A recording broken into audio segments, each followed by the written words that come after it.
players will at some point come to America. This marathon 8-day tournament. It is all to play for. Premier League 4. The World Nineball Tour never stops, does it?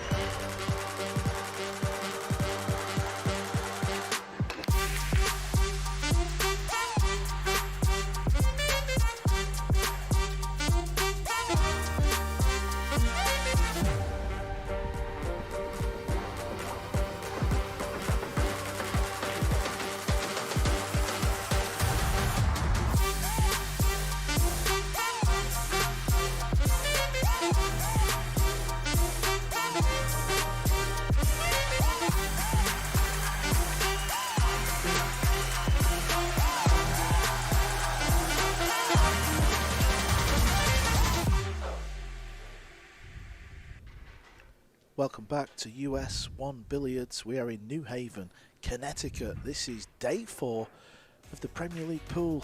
The fans are back live here to watch this event unfold. I'm here with Jeremy Jones. JJ, we've had 3 days of non-stop 9-ball pool action. It's been great so far. Yeah, absolutely. It's been better for some than others, but you know, that's part of it. In the round robin stages, you see a lot of unique things anytime you're playing round robin, and I think we're going to have even more on day 4. Yeah, it is a round robin. Everybody plays everybody over the first 5 days. Let's take a look at the league table. This is how it stands. Pool fans, no surprise to see the legend SVB sits at the top. He's only lost 1 match, so he's on 8 points, sits alone up there. Then we've got Joshua Filler. Zielinski's in third, tied with Phil on 7 points. Big win in Boston, JJ, from Zielinski. He's carried the form. Anything else stand out?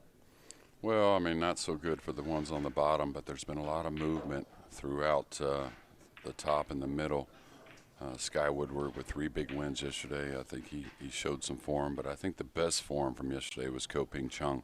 Really made this tight pocket table and the slick felt look pretty easy.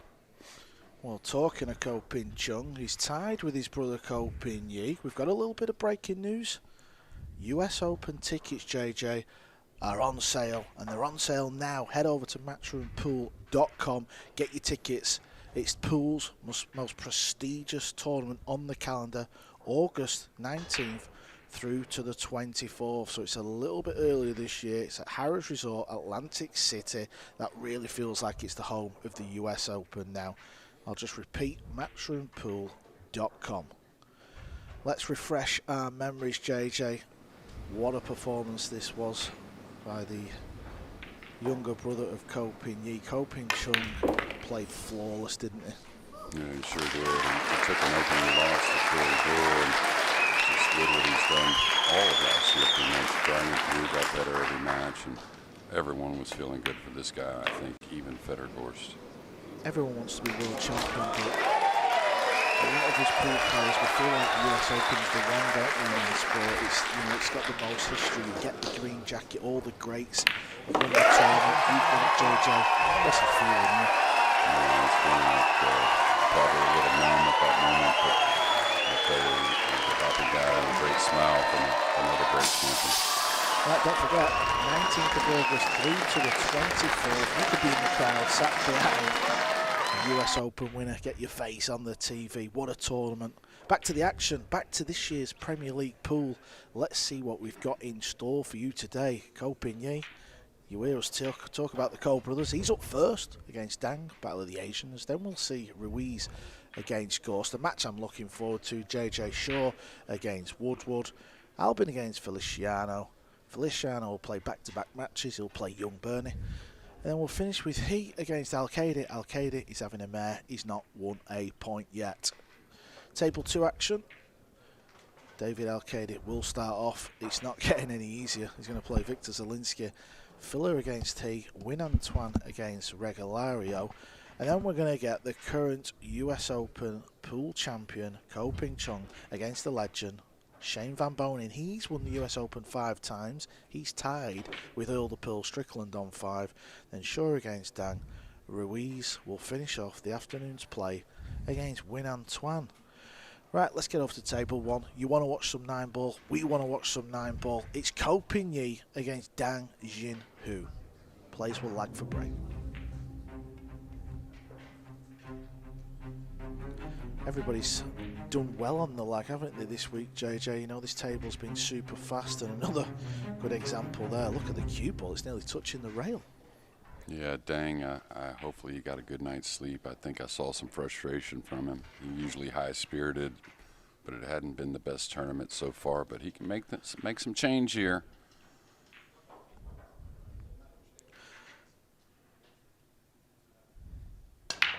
Yeah, he doesn't hold back on the break, does Dang, and that's why he probably makes a lot of them random balls as opposed to some of the players maybe breaking it around 70%.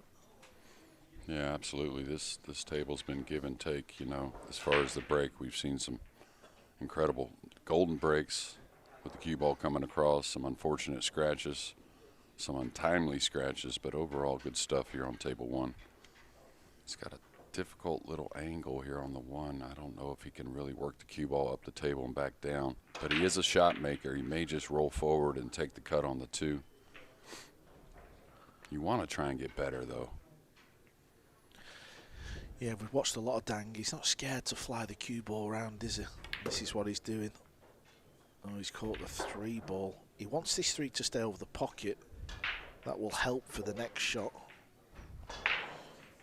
Yeah, I don't think he'll back down here, really. I think he tries to make this, whether he goes by the 9 or into the 9, trying to hold for the 3, but already kind of scratching the head on the first shot.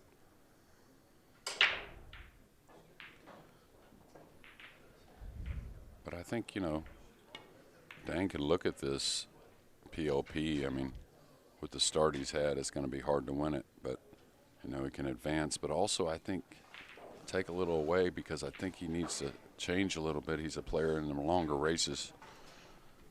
In them longer races, he can really start to settle in and play some of his best pool. But these shorter races, you got to come out of the gate firing, really.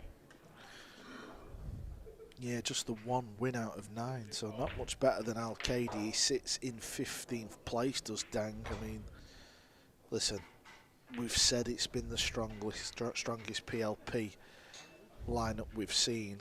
Whoever was going to be at the bottom, you would probably say it's a bit of a shock, wouldn't you? Well, and Dang with his only win over Al-Qaedi, I believe, so yeah, not his best. But again, I'm you know, we saw him break the balls maybe with not as much purpose, but it's still, you know, making balls here and there. But I really think he's a player kind of like Feliciano, likes to settle in a little bit, and there's just not much time in these races to 5. Yeah, you just touched on it there, the fact that Dang, the person who he beat was the person at the bottom of the table, Al-Qaedi, who's on no wins from 9. So even though these short races, it lends itself to, you know, not anybody can win, but that kind of, you know, that kind of feeling. So it just shows you if you're not getting wins, you're going to struggle out your day after day. Yeah, and mentally it doesn't get much easier. Players that are having wins, of course, a little easier to smile, a little easier to be free with the swing, the stroke.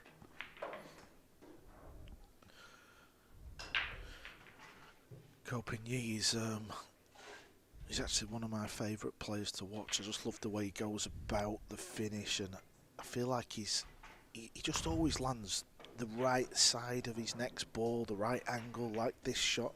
Just every time just seems to be perfect. Yeah, very eerily similar to Ouschan, you would say. But I like right here what I'm seeing, though, a little extra time here early. This is the first match on day 4, and the best thing you can do for yourself is do everything you can to settle in. Use the shot clock a little bit instead of, like, fear it, right?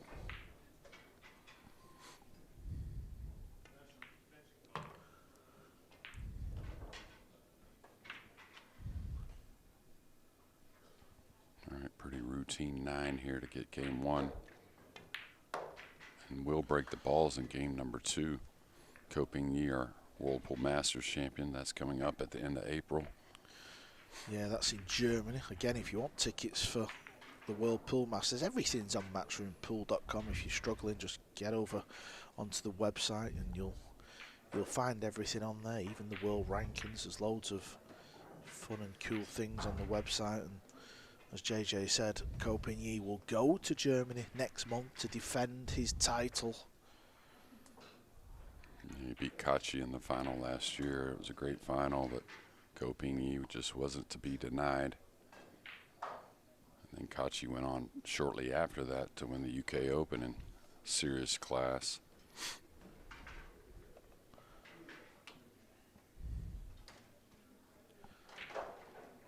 Shout out to Ara and Jason Shaw. Been great hosts so far, and many fans as well. Got a bunch of new fans today, ones I haven't seen this week, probably coming in for the weekend. Yeah, approaching the weekend. We're about, what is it, about an hour and 20-minute drive out of New York, something like that, JJ? Yeah, and we've seen some players, some of the pro players show up as well. Jeremy Sosay entered yesterday, get a little look at the action. Okay, it looked like he was going to have a cupcake 2-ball, but a pretty easy 3 as well that leads nicely to the 4. So good things for Koping Yi, but not so much for Dang.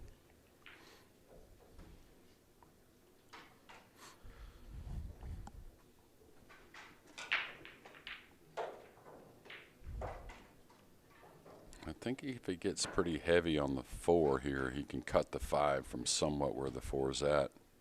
Kind of replacing the 4 with the cue ball. Just taking a little time here to make sure he's not really flirting with the 8. Gonna put a little high check on this, kind of spread the cue ball towards the 4. Oh, he's missed the 3. Wow. Yeah, it did take a lot of time there, so maybe he wasn't so settled with the inside spin. Oh, dang. Yeah, got fans and more coming today.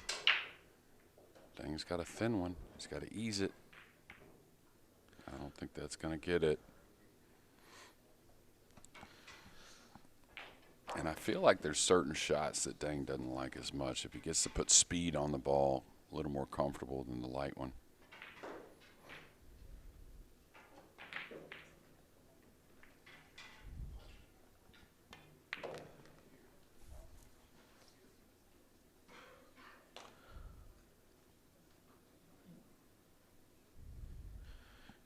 Both Cole brothers very good at this type of shot where they've got to kill the cue ball.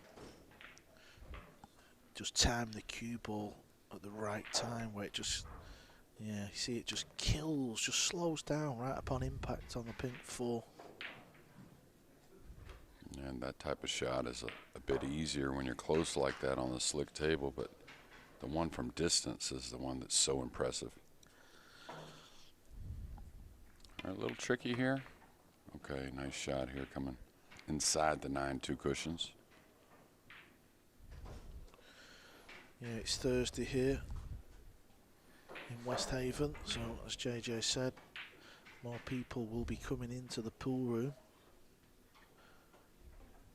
But it weren't a case of there was loads of tickets for sale. It's more of a VIP experience here. You know, wherever you sit, you're going to get a good view of both tables.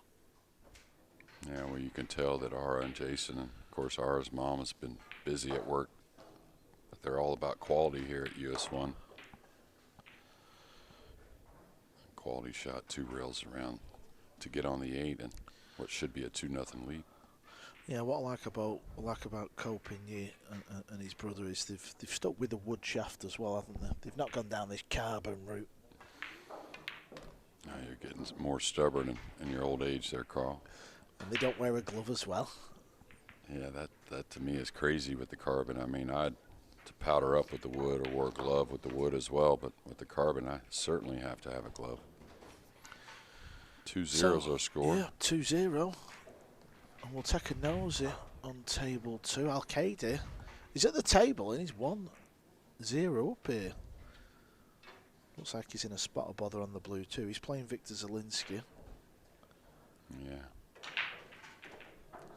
And you can watch that live on Matchroom Multisport YouTube channel. There's no comms, but you could put that on your iPad and listen to me and JJ rattle on. Yeah, there's been a lot of those looks from David here in the first few days, scratching his head, shaking his head, wondering what do I have to do. He's lost probably 4 matches hill though, I think, that I know of. 1 to his mate FSR, 1 to Dang on the fluke on the 9.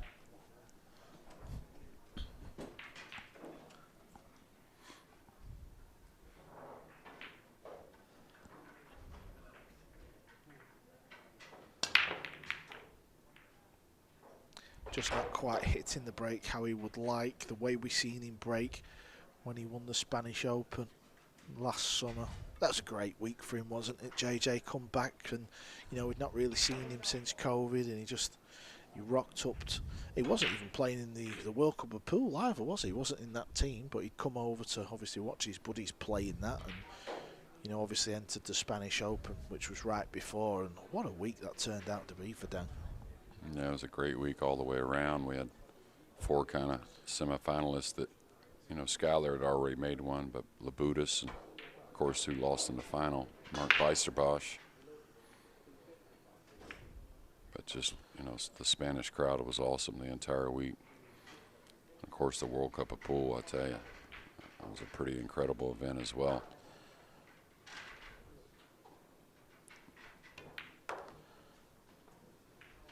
It's one thing to talk about them, but that's why you got to make it out to one of these World Nineball Tour events, because what you'll see towards the end of the event, let alone the entire way coming up to those finals, it's just been incredible stuff. And I think no coincidence, players are really up for what's going on in the pool, training harder than they ever have. All right, where's he go here, Carl? The 4's a little covered up, gotten a little flat. Short side? Yeah, I think he's got a... well, he's looking if he gets the cube. Well, he was looking, but definitely goes past the 9, doesn't he? Yeah, and I think he's in a nice draw angle here just to come up past the side. Should be okay. Yeah, you could see there with that camera angle. It was all about pace, this. Yeah, he's got some work with the 6 as well. Only has 1 pocket, and the 8 kind of covering it up a little bit.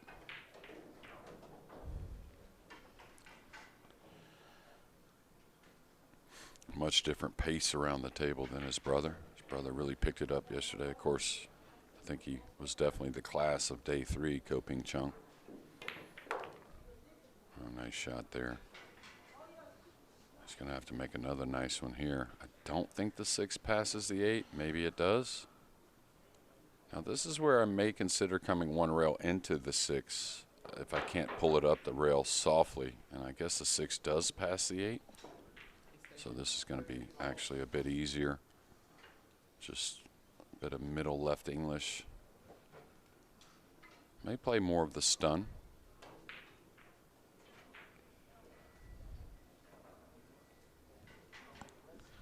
So you can see he's still trying to settle himself. But that's a true veteran, right? He can feel he's not totally settled, right? So why pull the trigger until you just feel a little better about it? Yeah, that's his little trademark where he stands there and rubs the shaft up and down for a few moments. Line of this looks beautiful. Now, is he dead straight? I think he can force it out, JJ. Yes, he doesn't need much.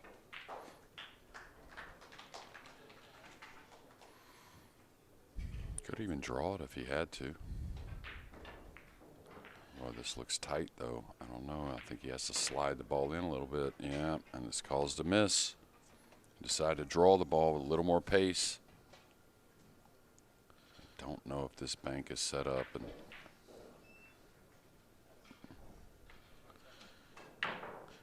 looked extremely tight from the overhead, didn't it?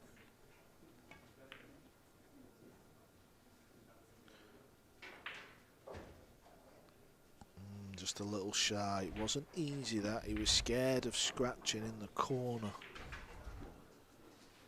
And I always wonder about that shot. Are you better off to just play the 6 up top or let the 6 be out in the middle of the table and give the cue ball a little more effort to get behind the 7?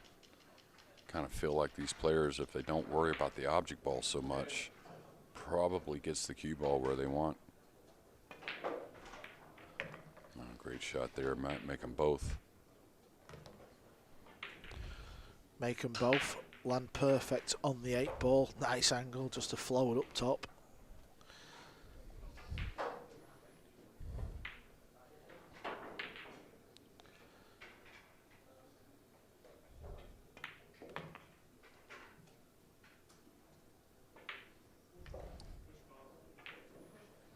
He's got to go to the extension, and all these now, the pocket's starting to show their teeth a bit. So even though very routine, A little bit of a stretch. Got to pay attention to this one. Well, Ko Ping-yi is level with his baby brother on points, but he has a chance to overtake him as he wins the opening 3 here on day 4.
Ko Ping-yi has won the first 3 racks here against Dang Jin Hu.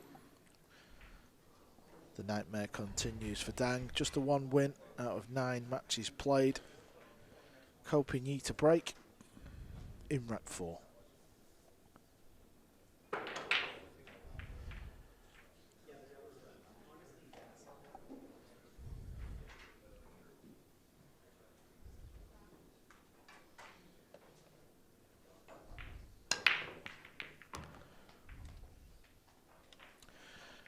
Both Ko brothers, JJ, they've really got the breakdown, haven't they? They've moved into that top little section of breakers that just seem to pop the 1 ball every time. Yeah, Ko Ping-yi really got in stroke with it yesterday and backed it up with a lot of incredible runouts. And I think he's breaking the balls a little better than bigger brother, really. Yeah, Ko Ping-yi definitely can't win that Whirlpool Masters without the break being on point. Do you remember the UK Open? I think it was the first Open event when the break rule had come in. Mm-hmm. Nobody could break, could they? It was like a complete, it was a nightmare for the players, wasn't it? Yeah, there were more of the warnings, I think, for the soft break as well, more than any other time. The players trying to figure something out. All right, as he just pocket this, takes the cut on the 3. This break rule was brought in and voted by the World Nineball Tour pros. The hierarchy, the bosses at Matchroom Pool, let the players vote this. There was 3 or 4 options, if I remember rightly, and basically players would put a tick in the column of the break they wanted, and this had 90% of the votes, I think it was, JJ, and this is the reason why, because you're not guaranteed to get the cue ball where you want. The 1 ball they're trying to put in the side, you don't know where the lowest ball's going to go, and what you're going to see now is a little bit more of this where the balls are a little congested, so you're going to see the player's skill that little bit more. So he played a good shot to get on the pink 4. Is he trying to come back out into the sort of centre of the table, do you think? I think he's going into the 7. I think that's a smart play, right? Because you could get steep. Otherwise, you may as well gamble going into the 7 versus getting above the 5. And I think the best thing about watching the great players is the great shots, and that's what our break rule and the tighter pockets has really brought. The shot after the break is one of the, most fun shots for fans, I think. Brings a little more push out at times. Just shows a little more 9-ball pool. making a class out here. Really nice shot on the 2 to open. Great with the cue ball on the 3 and the 5. All right, just one rail up for the 7 in the side here.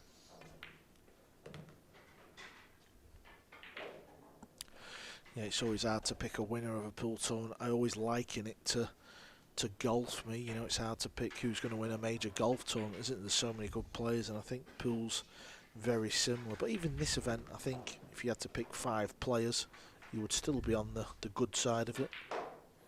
Yeah, absolutely. And you feel like, you know, playing so many matches, you know, the data that's kind of accumulated is going to add up for the top guys. But the beauty is they're all top guys.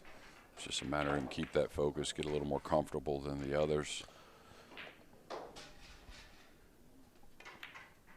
Really a sweet one there in game number 4 and a 4-0 lead. Yeah, he showed his class there, didn't he, JJ? That was a beautiful run out as Copigny gets himself on the hill. Over on table 2, we're seeing Al-Kaidi win a rack.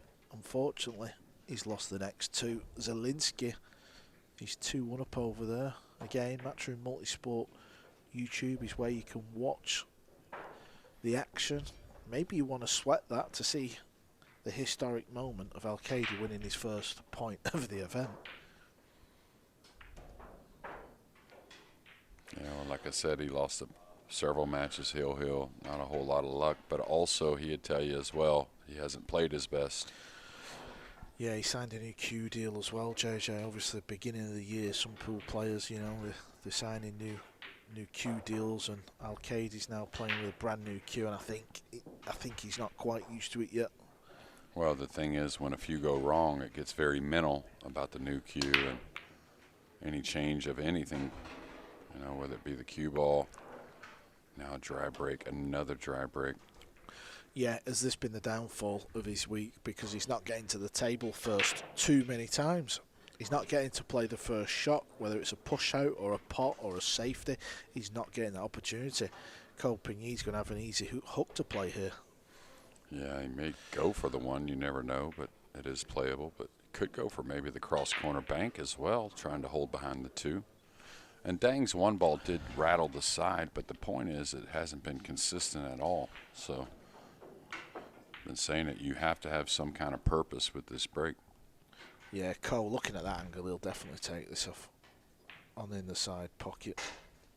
Well, this is a young man that doesn't mind a tough shot. That's for sure. Really kind of gets up for him, really.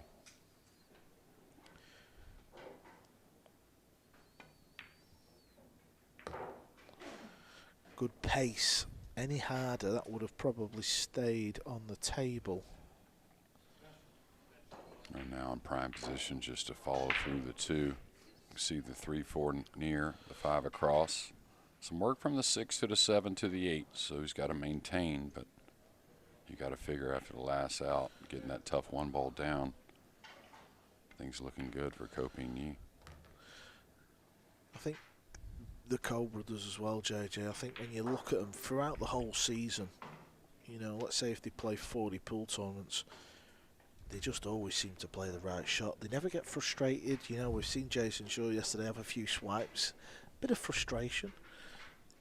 Cole brothers don't do that, do they? No, well, they're definitely different personalities between the Coe brothers and like Jason, but of course sometimes that gets Jason going, and I expect actually a big day 4 here from Jason. We'll see how it plays out for him, and he needs a big day 4. Yeah, he's in 12th place, tied with 11th place Win Antoine on 3 points. Now Skylar Woodward is in 7th place and he's on 5 points. So he's still there, isn't he? Like you say, he needs a big day today. Yeah, well, I teach a lot, and you were talking about these players, Copigny, and those are guys I bring up that are so consistent, and it all goes with the mental, of course, is really solid, but the technique is so solid as well. That's what really brings you in, day out. Big shot here. Is he going to stun? I think he has to stun heavy. Off the side rail in, railing up. Oh, I guess he can draw on this side as the side pocket and take a little cut on the 6. Really nice. Now that little out of line position on the 5 though makes this 6 to the 7 a little trickier to get back on the 8, making sure you stay off the rail with the cue ball, don't get too straight. This is where you have to kind of know the cue ball is going to get there. Don't overhit it.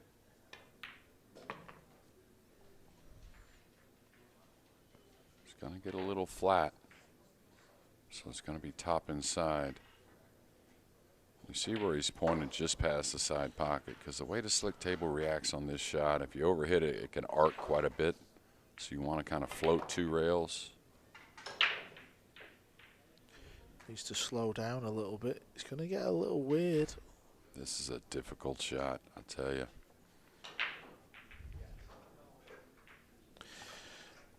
Yeah, the fact that the cue ball's on the rail just completely changes the dynamic of this shot. Yeah, again, I think you have to do your best to smooth this ball 2 rails. Maybe take a little more cut than force it. Nice shot. Very clean. Wow. Boy, he got a lot out of the cue ball there, didn't he? He really did.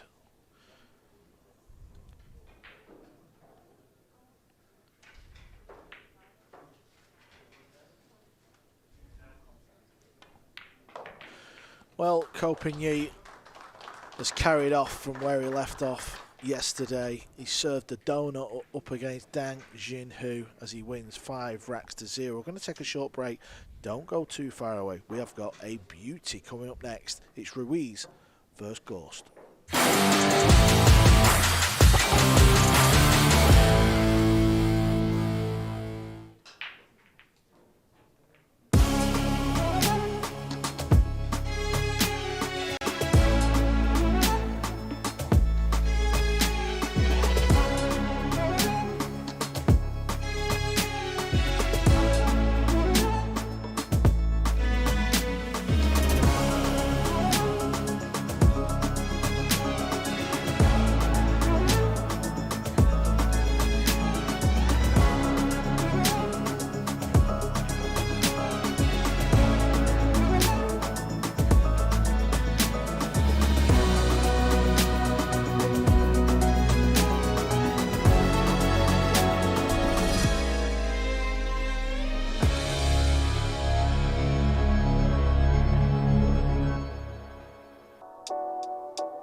256 pool players, 6 days, non-stop, 9-ball pool action here at the UK Open.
Welcome back to the action. We've seen one match so far on day 4. Zielinski's at the table. This is on table 2, by the way. Matchroom Multisport YouTube. Unfortunately for Al-Qaeda, he's 4-1 down. Yet to win a point in the league table. There you can see at the bottom. 9 matches played, 0 points. Kopin Yi has moved a baby brother Kopin Chong, but he's played 1 more match. He's on 7 points in a 3-way tie with Victor Zielinski and Joshua Filler. Francisco Sanchez Ruiz is in 9th place on 5 points. Pedro Gorst in 6th place, just 1 above. As we head over to table 1, they're about to play each other. This is going to be a cracker.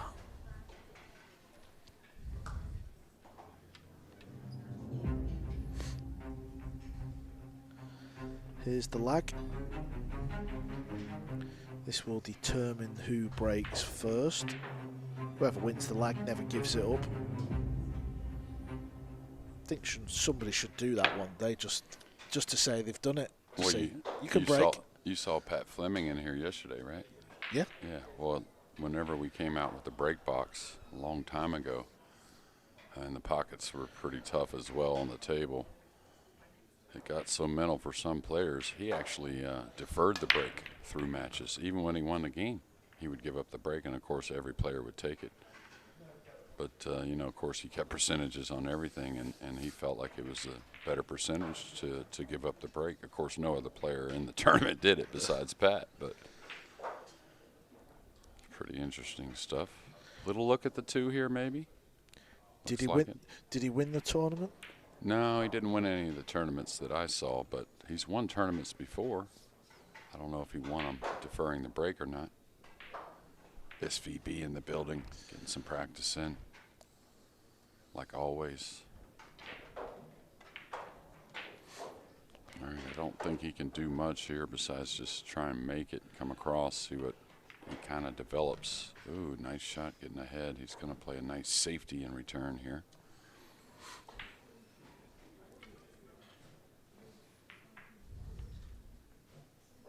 Floating the 3, it looks like. Now he's going to play the cue ball by the 5.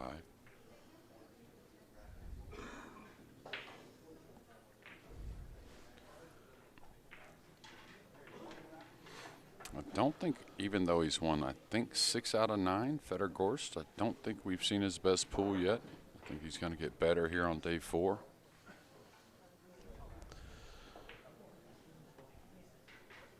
That's what I feel anyways. I think FSR is starting to come on. This is going to open up maybe. And just enough. It's going to be stretched, and it's going to be hard to carry this cue ball into position on the 4, so we'll see. Could play a little interesting shot here. Play the 3 into the rail, maybe tickled in off the 5 to open up. Try and play a safety behind it as well.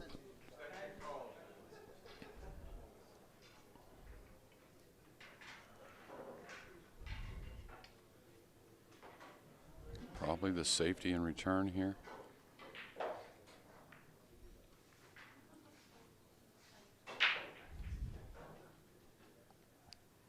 Yeah, can't really cue the right side of the ball too well with the pink there. It's going to be hard to get enough on the ball going 2 rails around the 7 on the slick table. You'd like to elevate and kind of curve the ball a little bit, try and kind of create another angle. Yeah, I think he's got to really get some bite on this.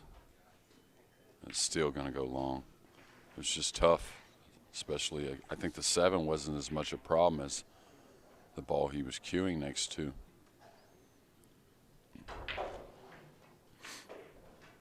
Now, do you play the 3 rail route here and just command the speed between the 6-9 coming up for the 4 in the same pocket?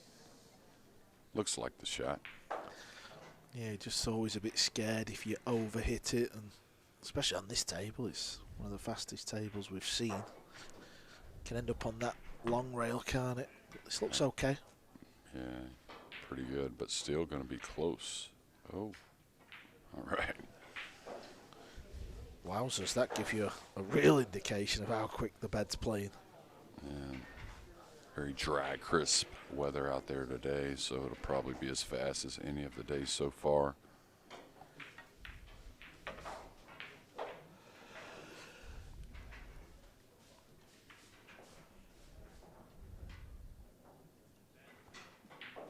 And I think you'll start to feel even more intensity here on day 4, coming somewhat closer to the end of the first stage of the round robin.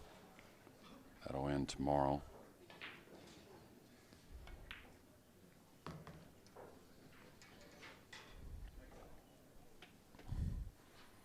Now Katie's still fighting on table number 2 in that match. The way that rack looked at 4-1, I wouldn't doubt the score is the same.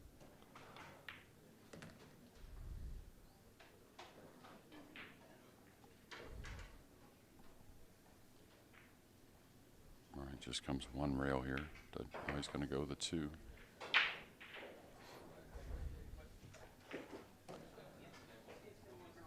Couple nice safeties to a nice run out with ball in hand. Yeah, that's the department of the game. I feel Ruiz has taken it up a notch or two. The safety department very rarely seems to play a bad one, and the fact that he got the cue ball touching is what made it difficult for Gorst to hit the ball. What a run he's been on, JJ. Still on this run, but what he achieved in such a short space of time was incredible. Yeah, and you know, that's going to be hard to repeat, but I think it's going to bode well during 2024 at some moment to win another big title for FSR. I don't think what we saw, you know, was, you know, you could say it was fluke-ish to be able to do that much, but none of it looked flukish at all if you were there to watch the way he won. It's just a matter, it's so hard to do that much in such a short time, but I think you're going to see him win more big titles. All right, Gorst with an obvious push-out situation. Doesn't look like, you know, he pushes out to a lot of jump shots. This doesn't look like the situation here. It'd be more of a kick.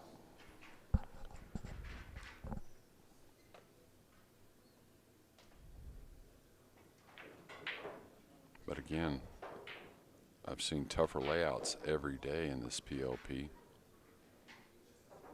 Like here, the balls are fairly open, but a lot of like tight little quarters between balls, so makes for a difficult push out always, but also a difficult run out behind it.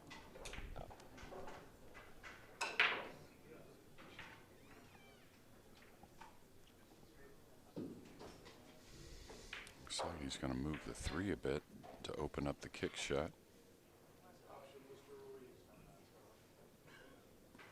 And he's not going to get this back, is he? No, I was just looking. I don't see Ruiz handing this back. Even he might have to put a small little bit of right and spin on this, but look at all the balls, JJ, that he can hide behind. There's no way he's going to give this shot back. Yeah, you can see him elevating. So even with a little swerve, no way he's going to give it back. Like you said, there's too much cover. And you know, in Federer's defense, it was going to be a difficult push out anyways. I may have looked to push out to the 2 rail kick versus the 1 rail kick, but I think he did get a piece here. May be able to bank this up the left side using the 4 and 8. So we'd have to chalk that down as a bad decision, or? Yeah.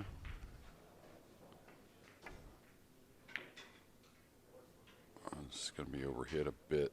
I think it's going to come up for somewhat of a shot. A little bit of a bad decision, but you know, a lot of times if you know you're not getting it back, you want to push out to what's probably an easier return for Federer after the snooker. A bit fortunate to get the gap there.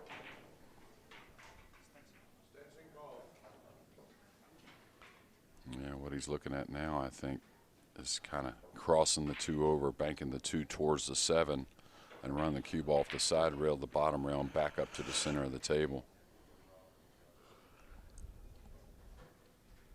This will be top with a hair of right English, not a lot. Couldn't imagine him shooting at this. He could.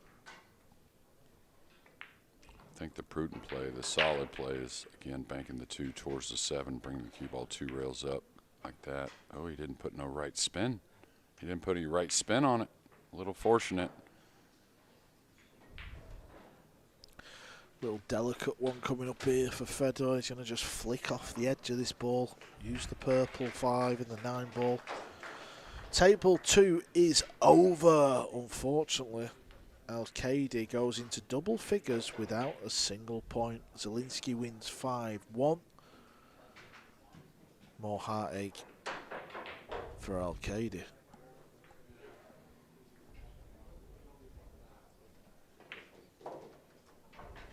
Yeah, big time. He's got a little look at this 2 ball. I'm not sure how much he can get with the impeding 7.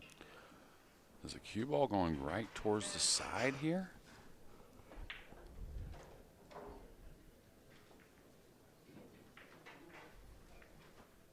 Yeah, it looked like it was going right towards the side pocket. And not saying he could do much else, but if the scratch is there, you maybe had to take on the kick. Maybe trying to get a bump on the 3, but probably serves up a shot anyways. So a few tactical exchanges and Gorst gets the best of it. Still a pretty tricky little out with the 5 there. Probably wants to land nice and straight on the 4, just to hold there off the 4 in the gap between the 7-9.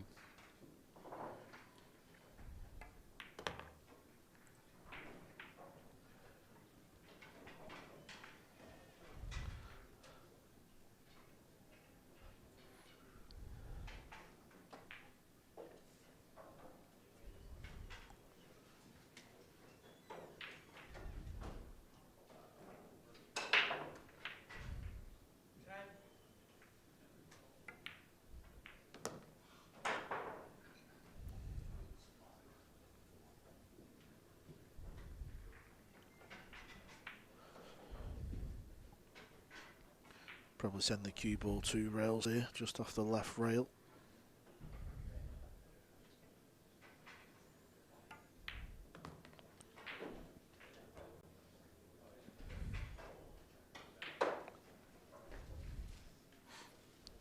Two rails tight here, just dropping off the 3rd rail softly for the 7 in the side.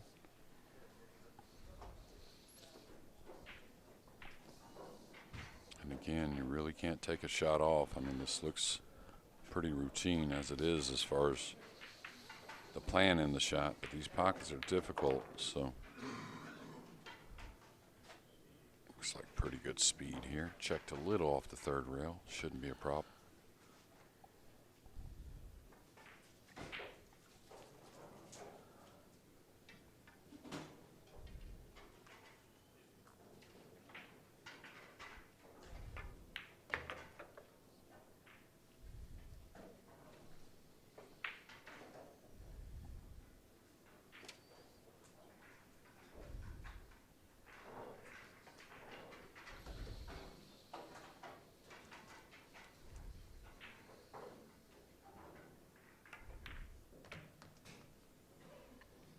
So both players looking pretty solid in games 1 and 2.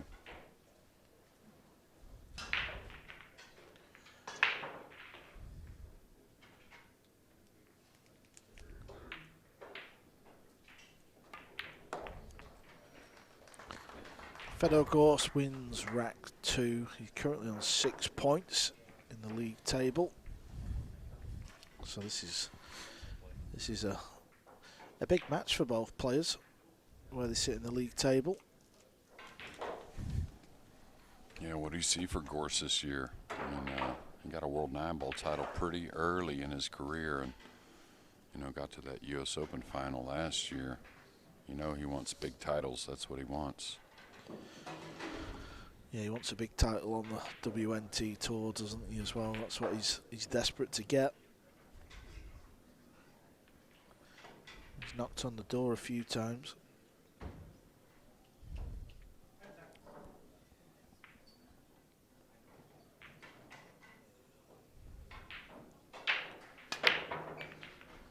That kind of sounded a little funny off the rack, right? Kind of like the ball was hopping a little bit. definitely a different sound for sure.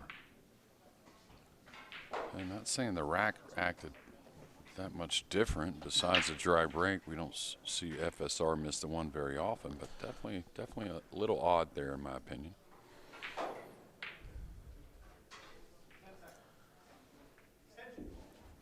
Don't think he has all of this, but of course the camera fools us. Well, maybe he does.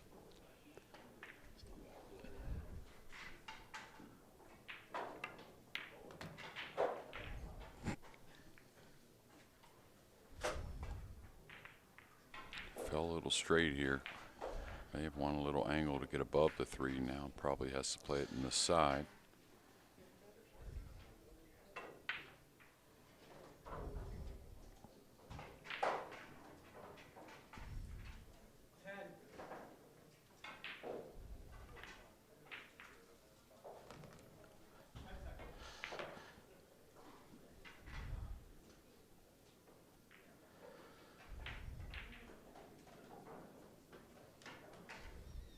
Don't see many problems here, but again, can't take a shot off. You can see, and you can see it on the overhead, and of course on the cameras how small the corners are, but it's hard to tell how difficult the sides are, and they're very small. Love to get the cue ball back where it's at now for the 5.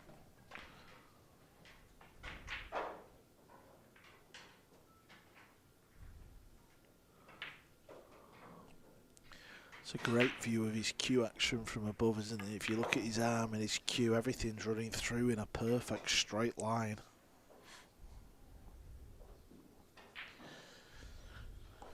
Just about okay. He can just get into the cue ball, bounce it off the left rail just above the green 6. Yeah, probably has to take a bit more cut on the 6 than maybe desired, but like you said, needs to get into the cue ball a little bit.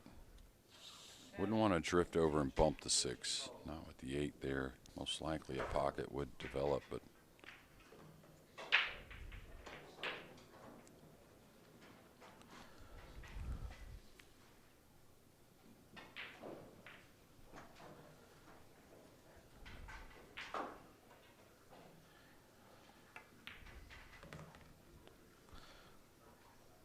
decided to go a little lower, so his margin for error was a little tighter, just about okay.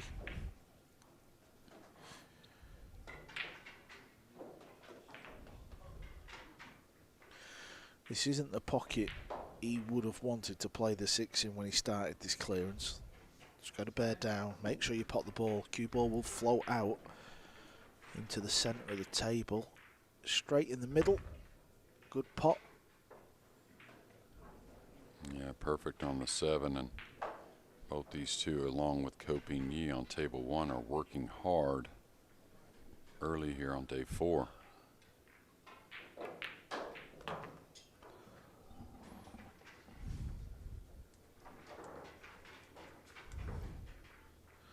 Yeah, he's on the 8 ball. There it is. It's a little bit of that funny one. You can go with inside or outside. Didn't want to get to the 2nd rail.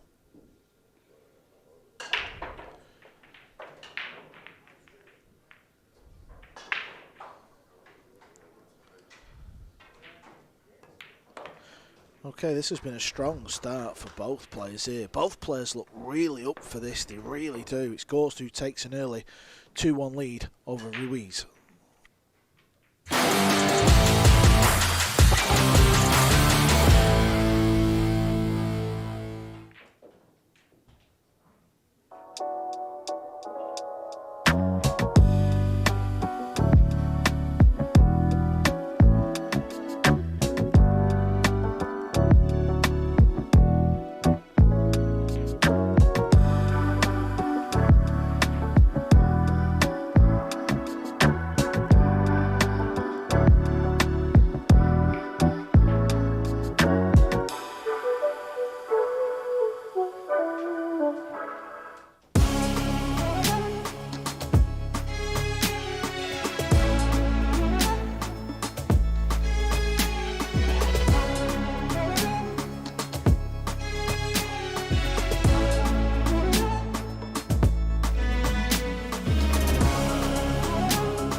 ladies and gentlemen. This is table 2. Josh Filler, who's among some at the top, playing Mario He, who's in the middle of the pack-ish.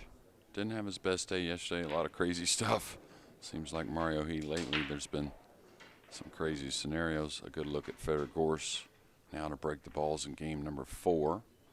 Does lead the match 2-1 over FSR. Both in a decent spot. I think FSR is 5 out of 9 to start, or Federer Gorst is 6 out of 9 to start so far through 3 days. Don't want to bet against the one in the side with this guy breaking, that's for sure. The 2's going to go down as well. Is going to get a kick on the 3. Now it's going to maybe cover up the cue ball even worse. So it was a so-so push out from a difficult spot in game number 2, I believe it was. And now we'll see on the push out from Mr. Gorst here in game number 4. Broke the balls nice there, Carl. Got the one down. A little unlucky the cue ball got covered up. Would have had an easy safety. Now quite the opposite, a very difficult push out. Yeah, that does look nasty where it's finished.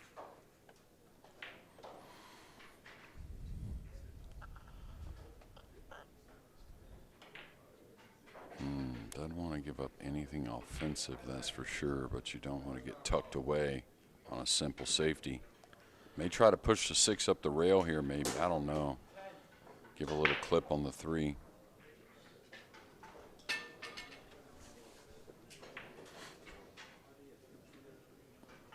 Doesn't look the most difficult of safety shots.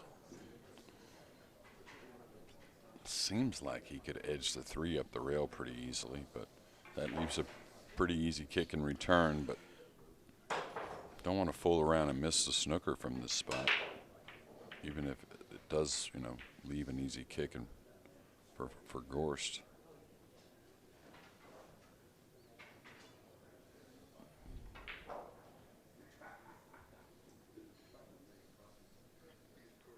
Sort of didn't mind pushing it over towards the top left corner pocket, me personally. Couple of options. Played this with speed, needs the cue ball to bounce. This looks good, JJ. Yeah, very good. So that tells you there were other options there, but he felt very comfortable with how everything laid to command the 3 ball and the cue ball. What's interesting is the 2 push-outs Gorst has played, Ruiz has just not even entertained putting him back. Just got down and seen it and played the shot. Yeah, almost full first rule of thumb I was taught by some of the greats is you always want to give yourself a chance to get it back. That's how difficult you want to push out. Now, sometimes you don't have a choice, but percentages say, hey, you're just going to have to fade the snooker, but because you don't want to give up a run out in return. But all right, Gorst, I'm not sure what he's doing here. Maybe just trying to leave some distance. Wow, look at the control. That's what I was talking about. That's the real evolution in the jump cue and how great the players are with it. Not just knocking the ball in, but playing shots with speed, maybe spin if needed. And that was from distance as well. Pretty incredible, huh, Carl? Yeah, he got the cue ball really slowing down, didn't he? Look what he's left for Ruiz. So Gorst is winning the match. Sanchez is winning the push-out battle. But both players look to be in good form early on here. They really do. And now it's time for Ruiz to attempt a jump shot of his own. And do you think maybe that's why Federer doesn't worry as much on the push at times? Maybe just because what he feels like he can do with the jump cue? I mean, that was the master stalling the cue ball there, hitting downward on it, getting it to draw and bite a little bit before it contacted the 3. That's another level, in my opinion. Yeah, and to be fair, Ruiz has come back with another good one of his own. He got the cue ball stopping quick at the top rail. If the bank goes in, he's got a shot at the 4. Yes, this is a soft clip on the 3. This is delicate. Okay, smart play. Maybe get some extra. Wow. Yeah, these two got their sleep last night, that's for sure.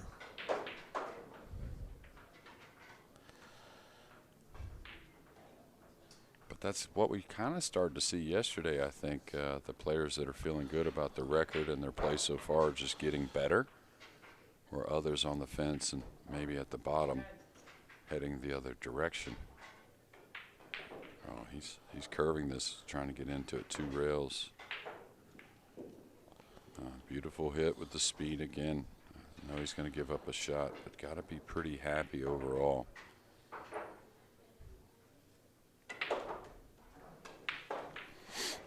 And you feel, of course, tenacity comes to mind between these two, but just the kind of bulldog mentality, not giving in.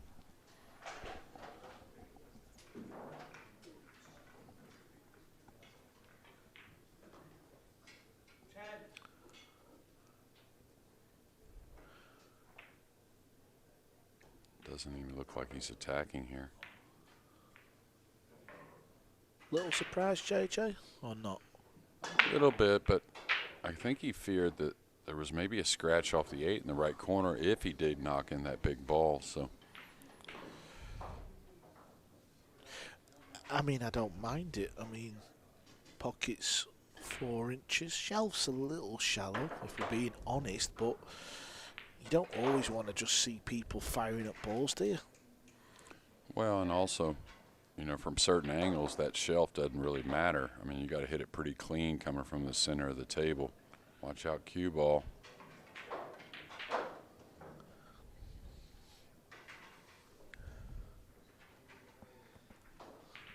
And this one here, maybe the slick table kind of helps you a bit. Should be able to knock the 3 around with a high left ball and kind of maybe contain the cue ball near the 4-7. Just crossing this back up. Yeah, that's the shot I was talking about. Puts a little more speed on that. It hugs a bit more to hold behind the 4-7, but he's playing the speed on the 3, and you can't blame him.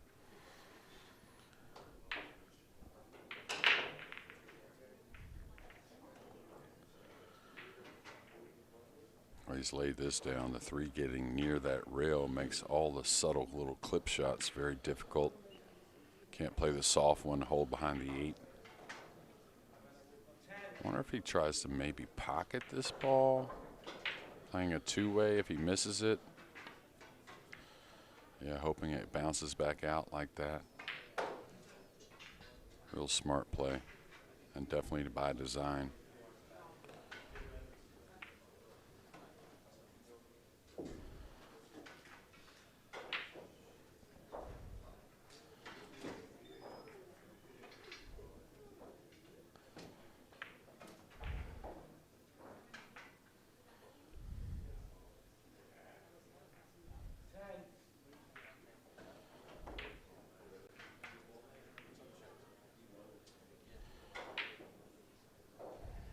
Smart shot here.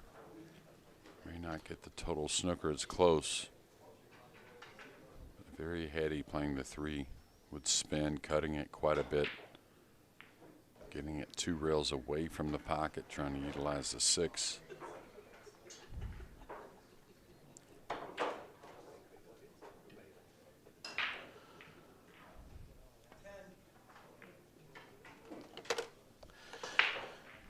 Good little battle on the 3 ball here. Yeah, for sure. A little fortunate maybe that the 8 covered up the pocket. Didn't have a whole lot, though, trying to get some separation. You feeling good enough to lay him down behind the 8 here? Just kind of push through on the 3. If he's close to it, it's like a real easy shot. From this distance, maybe not so much. Yeah, and often you see the cue ball just peek out on the right-hand side. Not this time for Gorst. Beautifully done.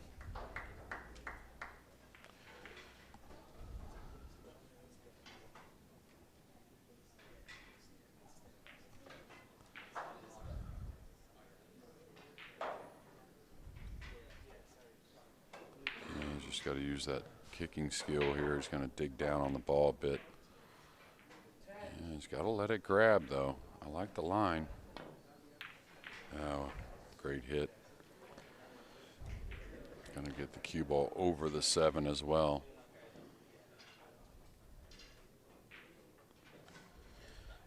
kept him alive for another shot, maybe. Absolutely. I think you got to try and run behind the 4-7 here, but the 3 may hover near the side in the 6 and leave a jump shot. So speed control with the cue ball pretty crucial. Yeah, also look at the 9-ball as well. So he's played it off 3 rails. Another good shot. We're being treated to some nice safety exchanges here from the boys. And definitely 2 of the best at it. I like the way he played that nice and thick, going through the 3 a little more. That way the 3 doesn't hover for a jump shot of some sort. Well, he's looking at the jump. Wow. This is not a difficult hit off the side rail with some positive things that could happen. So he's going for the jump combination. Take that, Feder Gorst. We know you're the best, but I'm not far behind. Look at the height. Look at the angle as well that he's had to cut. That is just insane. And not to really get much of a shot. Pretty big pocket on the side pocket bank with the 6 there, but he's going to play the safety. Might see the jump cue and return here, because he doesn't have much of an angle. Well, if I were writing the rules, there'd be no jump shots left, I'm afraid, JJ. They'd have been well capped. Well, I do like that. We talked about it the other day, maybe limiting the jumps per match. I think it adds some drama, a little flavor.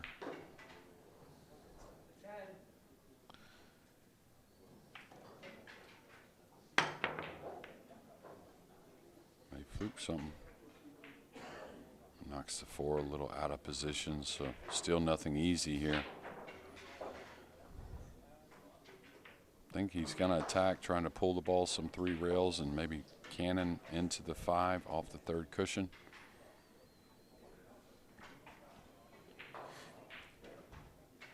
If you're on your club table, a little grippier felt, a little bigger pocket, this is not a hard shot for these guys, but he's coming more with a high ball.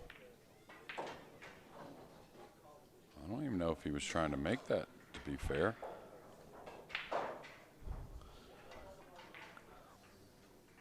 I think this inning or innings on the 3 was probably longer than our opening match.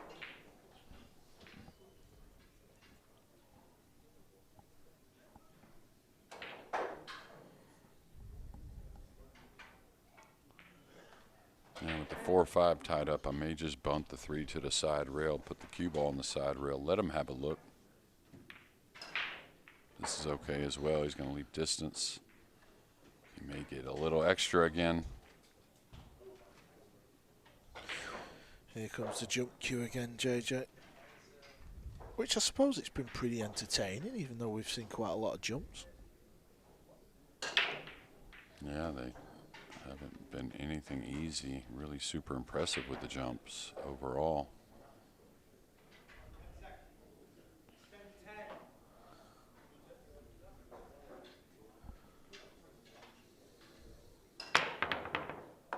He's 2 for 2. The 3's finally gone.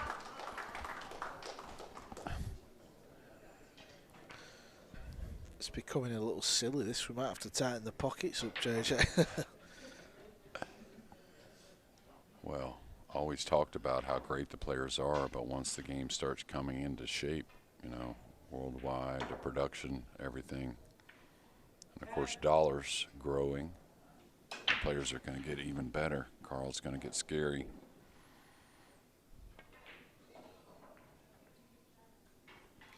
Even that shot, it's not easy. You've got to be in stroke for that type of shot. It's easy to hit it thick. Sometimes you see the full ball being missed. Yeah, probably just cuts this a bit, tries to hold with the purple 5, bringing the 4 up to the top rail.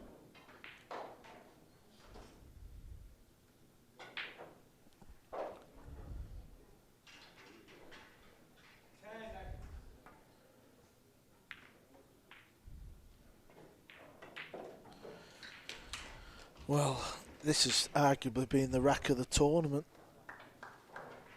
Yeah, about 6 or 8 touches so far you could have said in this rack. One safety, the next one even better. A couple incredible jump shots from FSR. So he's just probably going to go ahead and kick this in, huh? Yeah, there'll be no jump cue here, JJ. That ball is welded. Got a chance of putting this in the top right. Oh, and he's finally missed one. At last, someone has got ball in hand. And there's been great shots from Gorst, and you can see a bit of a smile there. These guys recognize this game 4 as well as we do, but like you said, it seems like FSR's made the shots, made the great shots, and now he's looking probably at a 3-1 deficit after all this great play. Maybe feels a bit like his buddy at the moment. Al Katie, what do I have to do?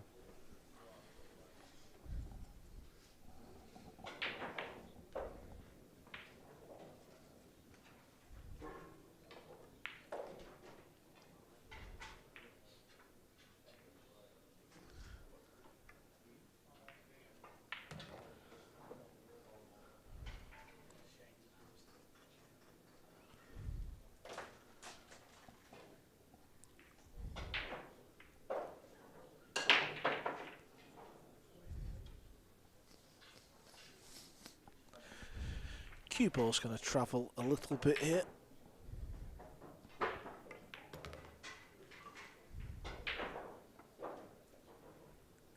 Yeah, doesn't want that awkward straight. I think he's okay. Dead straight's all right, but wouldn't want to be a little off angle. What would be to his left?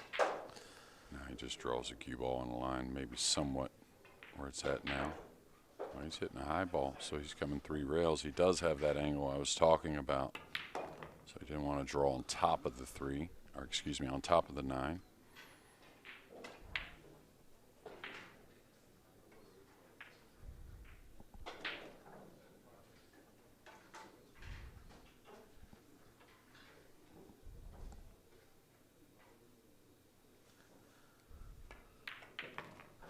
There it is, rack 4 is over, but what a rack that was, JJ. Both players, look, they're even smiling. They both know they was part of something a little special there.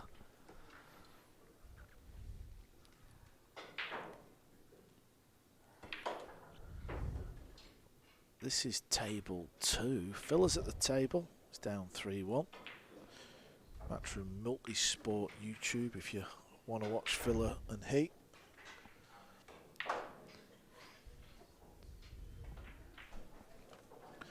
Just the 3 balls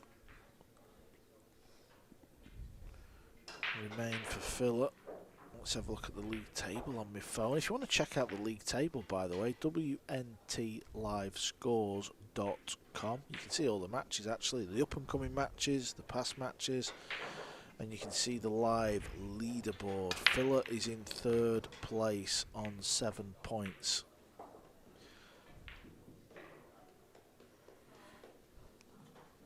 All right, has a look at the blue 2, but the 4-8 pretty ugly. The 5 up table near the 9 may cause some serious problems getting on the 6 later.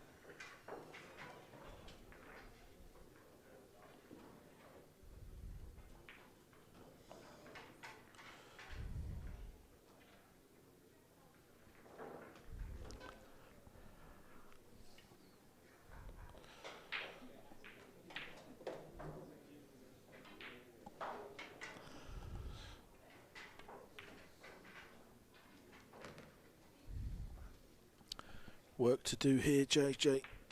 Yeah, absolutely. We may end up with another tactical battle here coming off the pink. The 5's in a bad spot, too, to get on the 6 ball. You have to fall underneath that ball, it looks like, and that's the ball attached to the 9 up the table.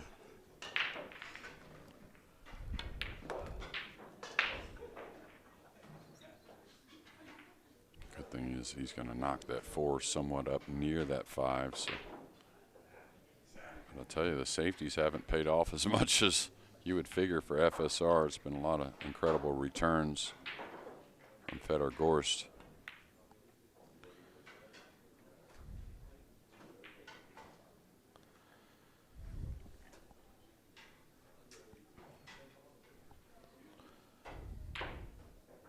Emily Frazier has arrived to the PLP. That's why we're on all our best behaviour, isn't it, today, JJ? Absolutely. Bright-eyed and bushy-tailed.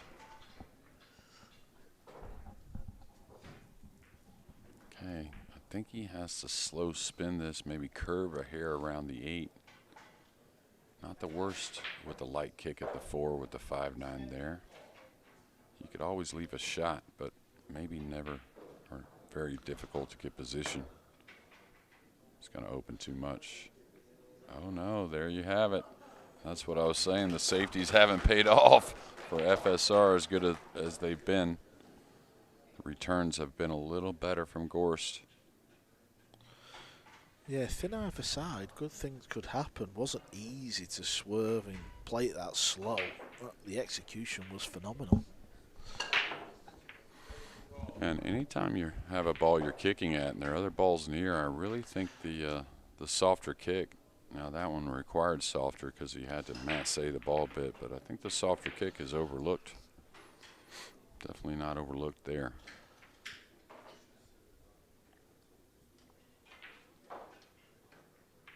There's a decent kick here. Coming 2 cushions, right long rail, bottom rail. It just passed the side. It looks like he's trying to tie a ball up. So it looks like anyways.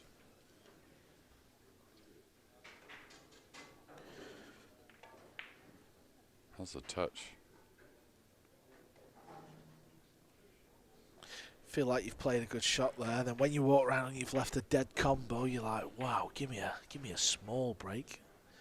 Not easy to attempt what he was doing there. As you see the combo. Yeah, I think the 4 does play in the lower right as well. So he's going to shoot this. I guess he's going to play the safety. Squeeze in between the 5 and 9.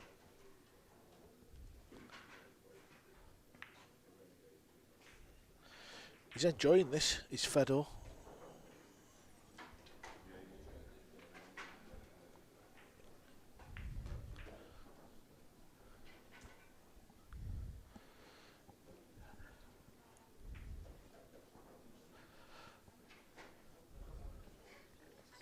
Again, I kind of like the soft kick.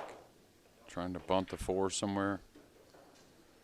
Cut 2 rails underneath this, not bad either though. Watch out for the scratch if that's the case. Oh, he's going to miss it. You'll never see the guys miss it on the other side of the pink. It's always long on the slick table.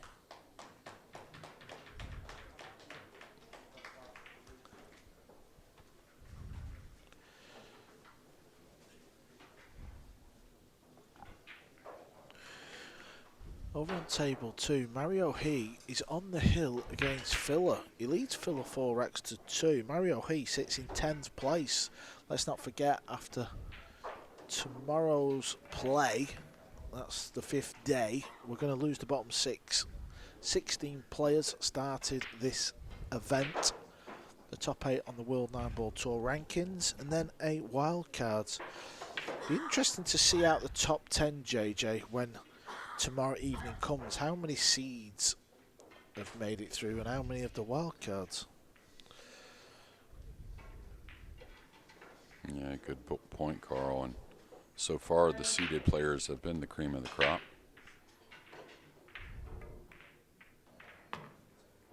Wants us to go a bit. Should be actually really ideal. Now he'll play the 6-7. No worried about getting straight in on the 6 afterwards. Looking to go with the heel in a fairly highly contested match so far. And this is why a little earlier Ruiz tried to tie these 2 balls up on the deliberate foul. Because if the 7 had landed awkward on the 6, Gorst would have had another issue later on in the rack. That didn't happen. Gorst has got a chance for the hill.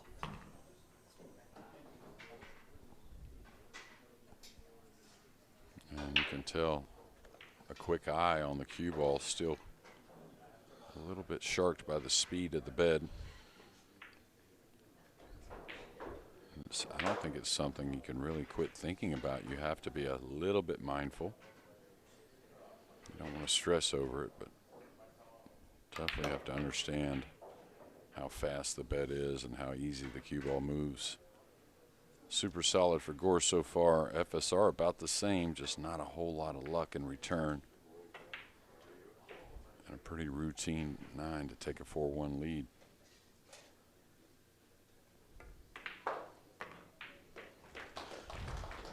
Well, Fedor Gorst has played sublime in this match. He showed every little bit of skill in the game of 9-ball. He really has. His safety's been on point. His kicking, his jumping.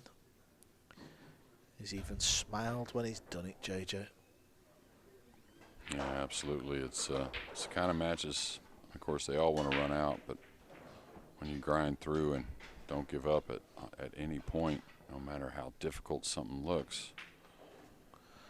So it's been a lot of great decisions, but even better execution from both players.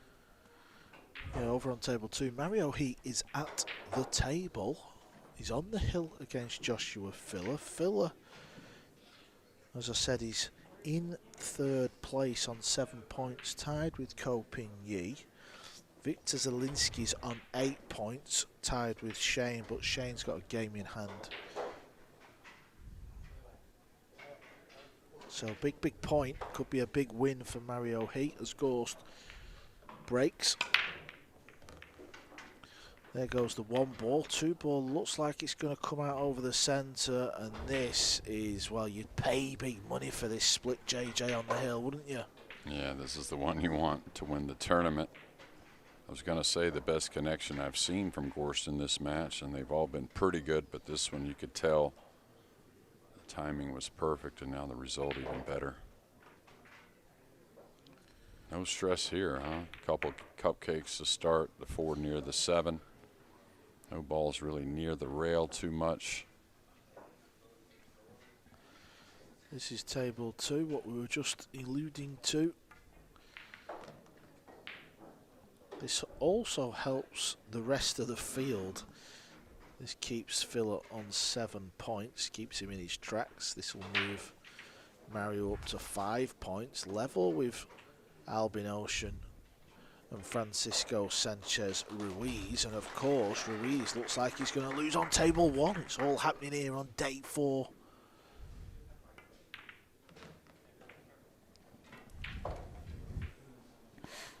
Yeah, it's a big win for Mario to get started here on day 4. Bit of struggles yesterday, some crazy stuff as well. Carries Casper with him in his bag. Casper the Ghost moving the object ball back. Have you ever seen that before, Carl?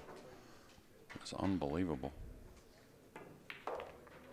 No, I've not. Next up on table 2, Battle of Asia. Win Antoine and Bernie Regalario. Bernie showed a lot of promise on day 1. Won 2 out of 3 points. Unfortunately, he sits outside the top 10 in 13th. JJ Fedor has played awesome. Yeah, well, I said at the start that he's been fairly solid, but I expect him to improve. Hasn't been his total best, but this one here was definitely a match to lean on. Yeah, he's done a number on Ruiz as he beats him 5 racks to 1. We're going to take a short break. Up next, we have a blockbuster. It's Shaw versus Woodward.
256 pool players, 6 days, non-stop, 9-ball pool action here at the UK Open.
I wore the shirt and we can't go into vision.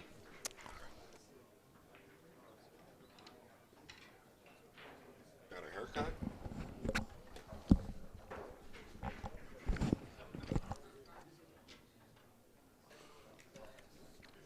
a haircut. I've done it all. It's unfortunate.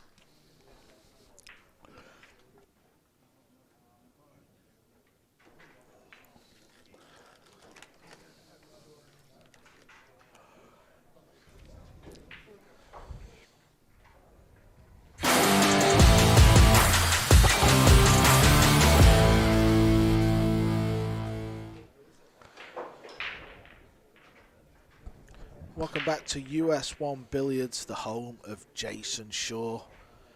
Lots going on here in his pool room in West Haven, Connecticut. And we've got the Premier League pool for you here this week.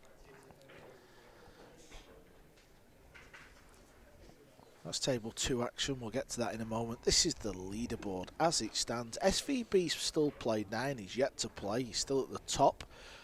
Victor Zielinski is now tied, but of course he's got the game in front. Filler's on 10, he's just lost to Mario He. Kopin Yi has also played 10. And Fedor Gorst just played 10. They're all on 7 points. Let's take a look at today's order of play. There's confirmation of the first 2 matches. Up next we've got Shaw against Woodward, and then you can see the last 3 matches. David Alcady will close out the afternoon's play. Yet to win a point, surprisingly. Table 2 action, let's see what we've got for you. This is available on Matchroom Multisport. Filler has just lost to Mario He, big win there. Alcady started the day off He's now played 10 matches, still yet to win a point. Antoine and Bernie Regalario are playing right now. Young Bernie, you can see him at the table. He's won the first rack. SVB against Koping Chi, battle of US Open champs. Shaw against Dang, and Ruiz against Antoine will close the day. We have got a packed crowd around table 1. That's because Jason Shaw is about to start. Joining us in the booth for the first time today, the new voice of the WNT, Scott Frost. Scott, how much are you looking forward to this little battle? Good afternoon, Carl. You feel like Jason Shaw after yesterday has a slight monkey on his back. Let's hope he can get through this. You know, I'm pulling for both players here. Woodward coming on strong. Day 2 and 3. I expect to see him continue his little onslaught. Jason Shaw needs this one badly, though. One thing it seems like he hasn't been lacking in the department of is his break. It's all about the shot after the break, isn't it, Carl? Yeah, he feels like he's not had many open looks, but he's got one here. I believe, and I could be wrong, but if he wins every match today, he's got a chance to slip into that 10 spot. And I'm talking about Jason Shaw.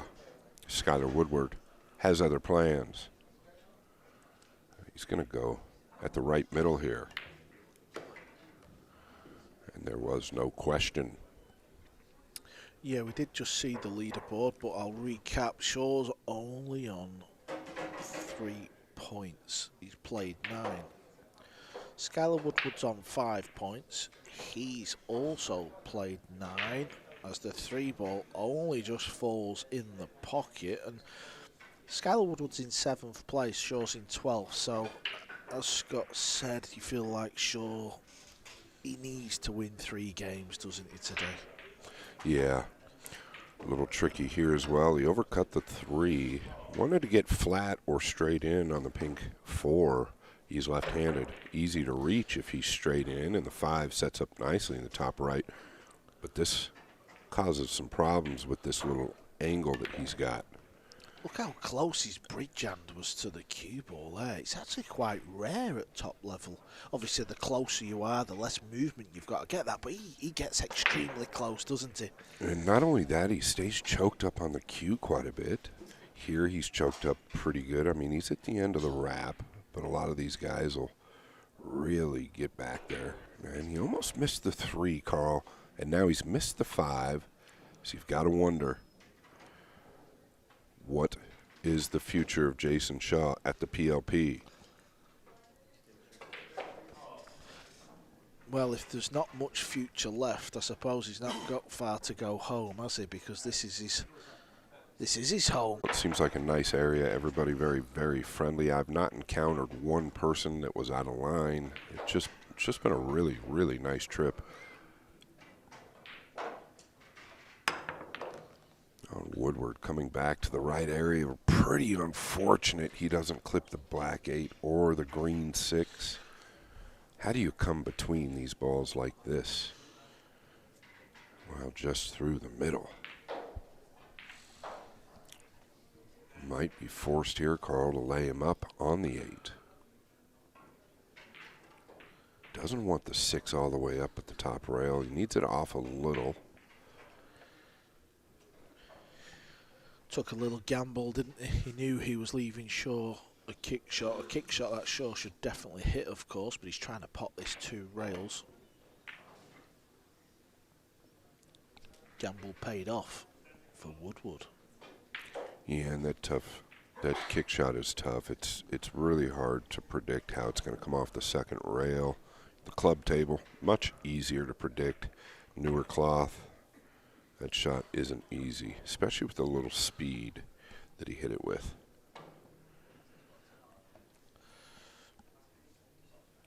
Quite the opposite for Woodward,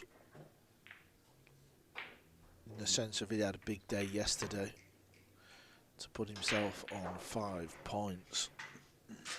He's only 3 points off the top of the table, so he's well in touching distance now. Yeah, but you do have to expect the guys that are at top are going to continue their run and keep that distance. Although we know things can change in this format quickly. Woodward takes game number 1.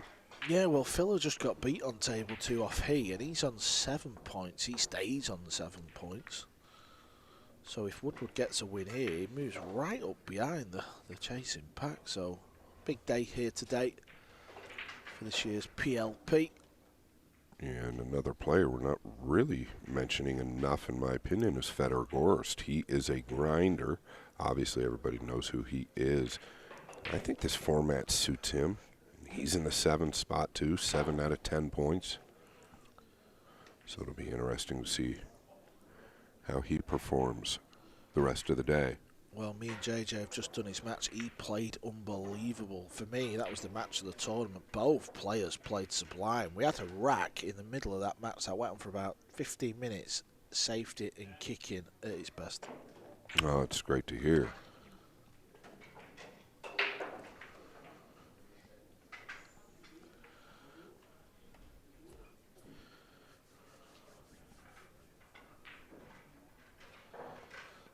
Let's have a look at the Skylar Woodward break here.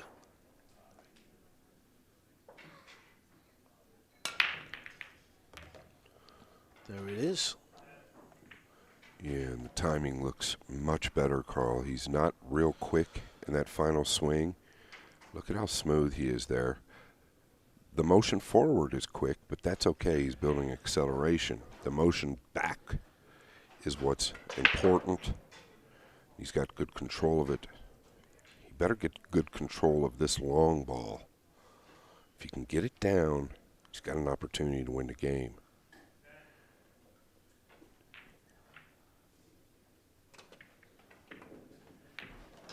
Yeah, he just never looked comfortable to me.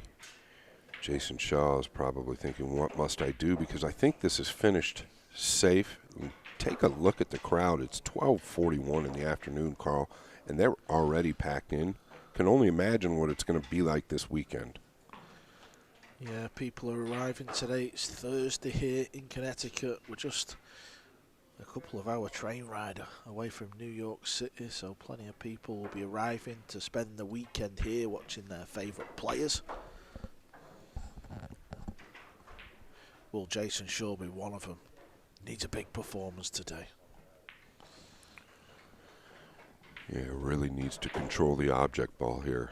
And that's what this is all about. And really dangerous. He caught it a little thicker than he wanted. I think the 6 is going to help him, but Woodward might be able to swerve this blue 2 in.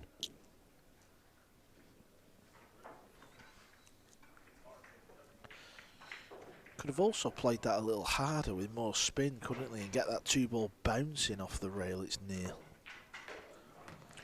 Yeah, to your point, Carl, I totally agree. You're talking with a left cue ball and come 1, 2, 3, 4 tight, maybe below the 9, but the 2's going to come 2 rails up behind the 5 and 8. So I didn't mind that at all. I felt like what he tried to do was real touchy. Big shot here for Woodward. This will tell us how he's feeling. Oh, man. Feeling good is Woodward as he slams the 3-ball home. 5-ball goes. That's the purple 5 after the pink 4. And if he converts the chance here, a little bit of early warning signs for sure. Yeah, and you know, after you look at so many snookers and so many funny things that happen to you over the course of an event, it's so hard or difficult to keep the mind from allowing certain things in. And there's a few players here this week that have to be thinking, what do I got to do? And I think Shaw is one of those players.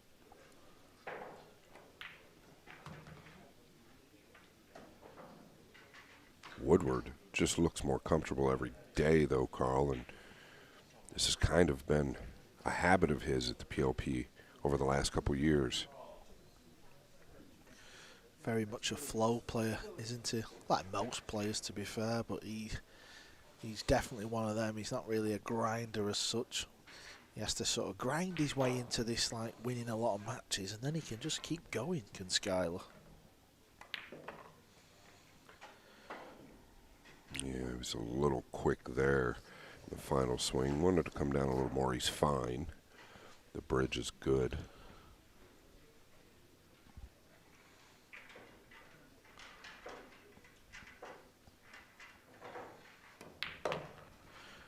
And he slots the 9 home to win the second rack. Poor safety from short. Let Skyler in. Skyler did the rest. Shaw will have the break though in rack 3. Not easy this week for Jay. You know, it's in his own pool room. I'm sure he's played a part in getting things set up with the help from Matchroom Sport, and still it's on the back of your mind, isn't it? Yeah, you got to feel for him in a lot of ways, just because you know, well, at least I know the feeling of playing out of your own room. There's big expectations, and he's also trying to entertain everybody here. And he's not actually trying. He's doing a fine job of it. But in all reality, things haven't really gone his way.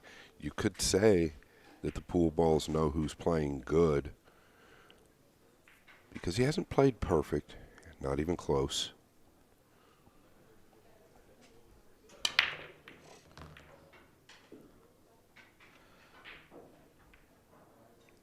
There's the separation. Good. Look at this 2-ball. That's worked out fine.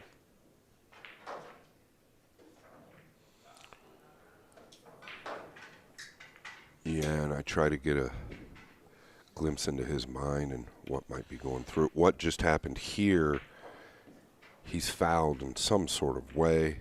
We might get a replay of that. We might not. Let's take a look. Oh, he's touched the 6, I assume.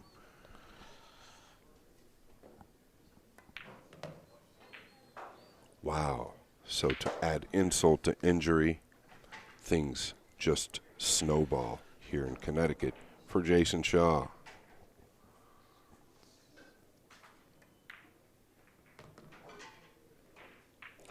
I think there's just a little bit of focus lacking, Carl. I mean, it's pretty obvious, right? You go into another room or a completely different venue, you have 0 distractions. He knows every single person in this photo right here behind him. It's got to be difficult. Yeah, and I think his arm just brushing the green 6-ball just kind of says it all. And very honest of Jason. You know, Jason, most pool players, you know, on the circuit would own up to that. Rightly so. Yeah, I think there's a lot of guys that would, especially in this field.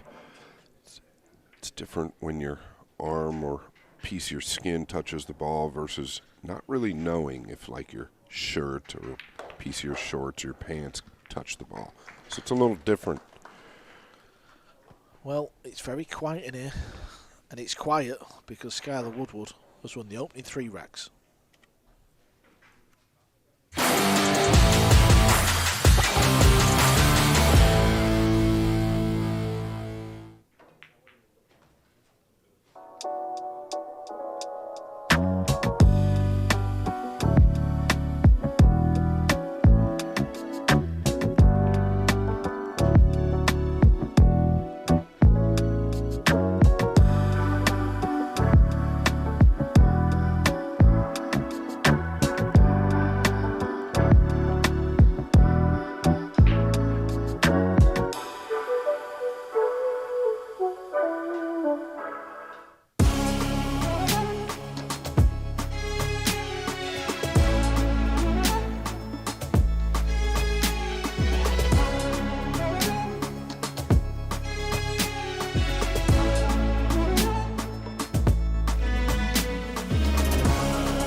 This is Nguyen Antoine who's breaking the balls from Vietnam. They love their pool in Vietnam, don't they? Frosty, Hanoi Open. I know you wasn't there, but you was a keen spectator. It was a big spectacle over there. Yeah, and Nguyen Antoine actually making a pretty good run as of the last 24 hours, starting to really get comfortable. He's playing my favorite player, Bernie Regalario. Skylar Woodward at the table to break the balls. Oh, and he's come a little high. He was a little quick. Look at the spread. You can tell when he's quick with the cue. Although these balls have turned all right for Shaw, there are these clusters when he hits them badly or poorly. Didn't hit them as good as he could have. One went a fraction high. Shaw needs to get this ball down. Settle cue ball. That'll work. He's going to have to come back and forth again or hold with an outside ball. And you can almost feel his energy, like at this point. He's just going through the motions.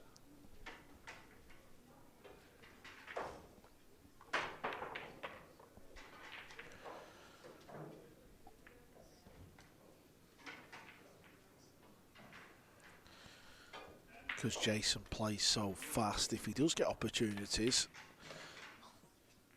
3 down, it wouldn't take long for sure to get back into the match, would it? No, that's right, Carl. And he's breaking next. So if he gets out here, he's got an opportunity to make it 3-2. And anything can happen from there. Woodward will definitely have other ideas for that. Other than the break, he's played pretty flawless.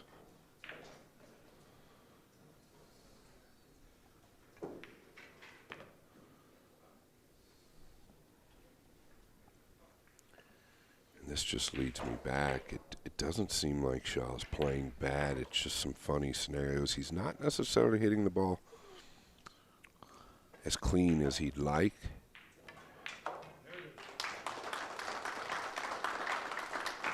Nicely done. He's on the board.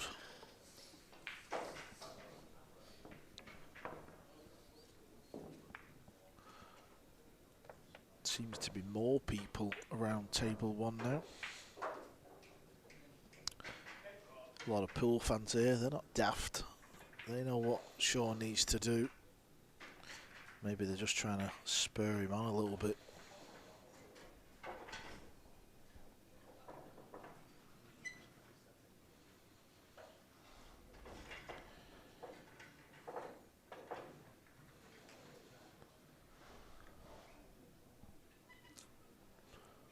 Definitely excited to see what the weekend brings. Like you said, Carl, there's already a lot of people here from New York City. The locals have been great. Shaw to break. Game number 5. And the break has been solid. Can he get a shot on the blue 2? Well, he's going to get a shot, and the 3's laid up on the top left, Carl, so really this is all about pocketing the 2 ball. This is the type of shot where you want to hit it with a bit of speed. Can he do that, or is the 8 ball going to play a part? Yeah, and I don't mind that, Carl. Just go ahead and level out and knock this in. If you go up into the 4, 8, 7, so be it. Make sure you get the 2 down. Well, he's avoided them. It was actually a lot thinner than I thought, that pot. I thought it was coming wider. below the right middle, correct? Yeah. Same here. It looked a little thicker than that.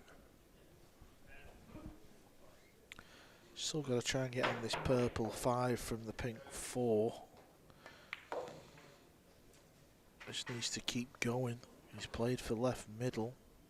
That's actually ideal.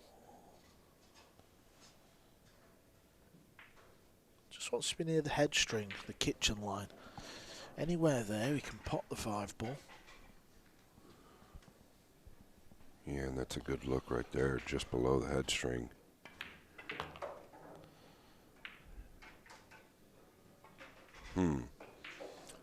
Might have to play the 6 in the top left.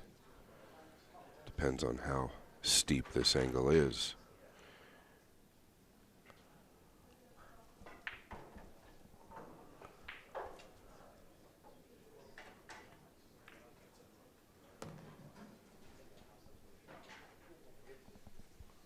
Woodward looking on, waiting for his opportunity.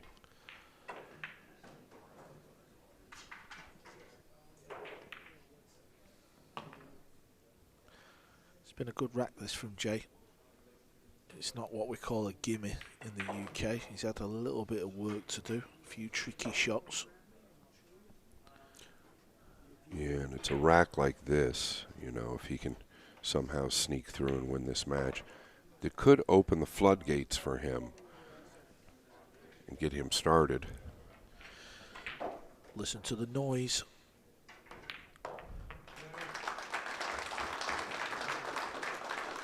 Definitely a little louder when Shaw pots a 9 ball.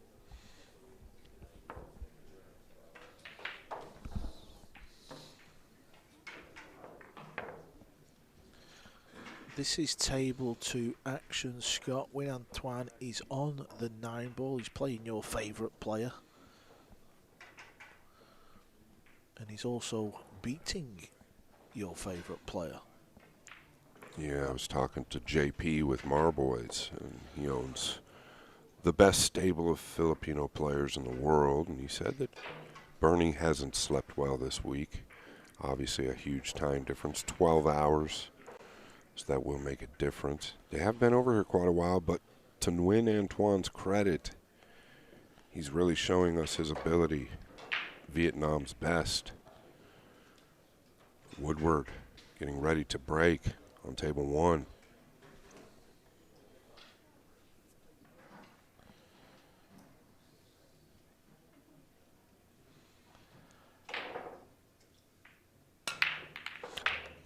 He was still pretty quick there. He got the 1 down. Notice these balls clustered down here. He was really quick in the backswing. It's okay. He's made the 1.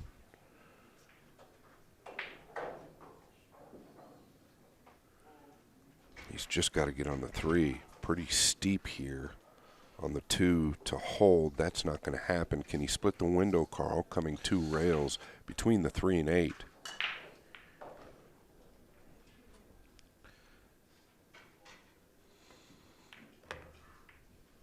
Oh, he's come all the way around. That didn't look like the proper angle for me either, so I was fooled. Easily done. Chatting away, Jason.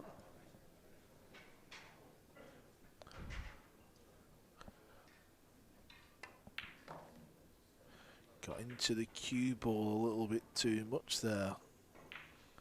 Now he's got a bit of work to do. Yeah. Doesn't really want to flirt with the 8 or the purple 5. I think he's going to have to flirt with one or the other. Unless he can draw through and miss the 5, play it in the top right. And that's what he's done, and he's done beautifully at it.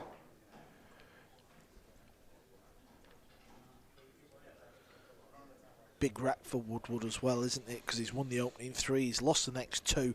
This will put him on the hill, and he'll feel like he's surely going to get another chance, some sort of chance. He's going to be breaking, put it that way. Alternate break, race to 5s. If you're not familiar with the format, 16 players arrived. After 5 days of play, the top 10 will go through, 6 will go home. They are out. Everybody plays everybody. Then over the next 2 days, so days 6 and 7, the 10 will start again. They play each other, but the points carry forward. We do not start a new leaderboard. And after 2 days of play, 6 players will be left. They'll go again. Points carry over, and we'll have 4 left, semi-finals and finals. Yeah, thank you for that, Carl. That actually is very good information. And I just liked what I saw from Woodward there on the 6 ball.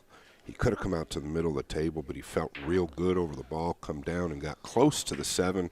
He is feeling froggy.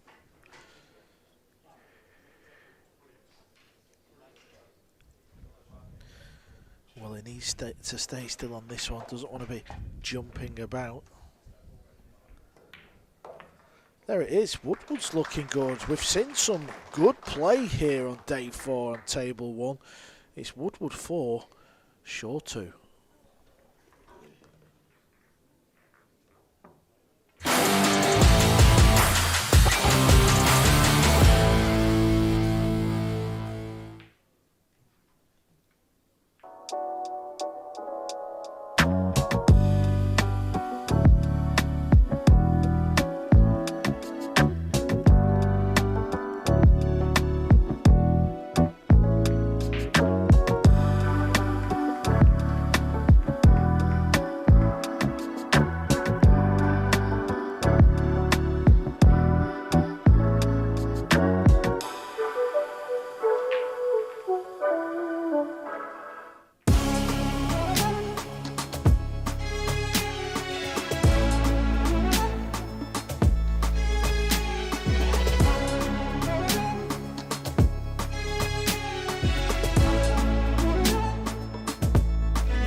The pool fans have made their way to West Haven, Connecticut at the US 1 Billiards Club, owned by Jason and Ara Shaw. Jason's in action, so the fans are enjoying this one. What they're not enjoying is the scoreline, but they're enjoying the golden break. It's a golden moment for Shaw as he wins a quick cheap rack to pull it to just 1 behind. It's now 4-3 to Mr. Woodward. Yeah, and the black 8 kisses the 9 in, and that's just what the doctor ordered for Shaw.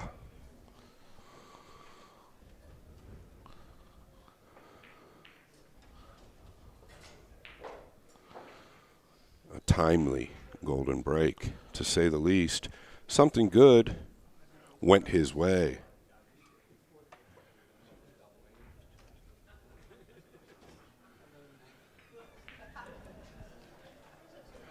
Having a bit of fun, Carl?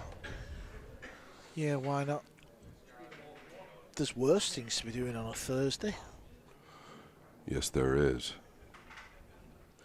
I don't think I've seen any other facial expression from Nguyen Antoine than that for the last 4 days.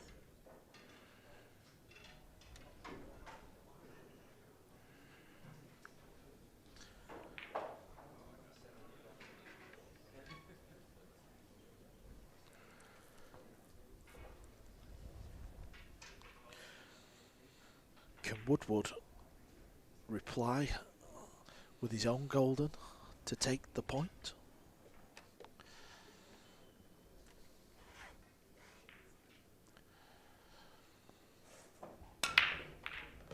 He was much better there. Notice the spread. 7 a little jumbled up around the 9, but the 6 is close. I don't know that he's got a real good shot on the 2. He might stay aggressive here and go with the bank.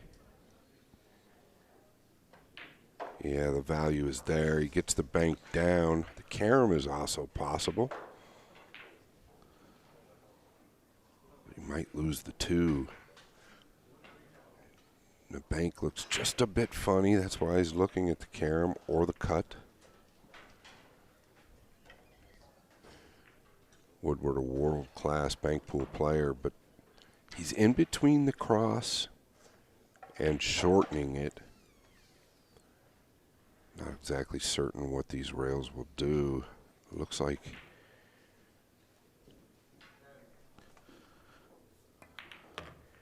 he did go at the carom, and that was the only concern, is what would happen to the 2, and it's dressed up like a dream. I'd like to see Shaw cam, because he just feels like little things, you know, are just not quite happening. He'll feel like, well, that's dressed up perfect as well. But he played a good carom. Wasn't easy, as you said, Scott. He took a gamble on the 2, decided to play it firm. Yeah, and there's your look for Shaw. You know, and you tend to start thinking that way, but at the same time, Woodward's credit, he did play a good shot. He didn't really have anything else. He was in between the cross. Did lay up nicely for the 2 after the carom. Really just tip your hat. But when things are going badly, we all tend to focus on the negative.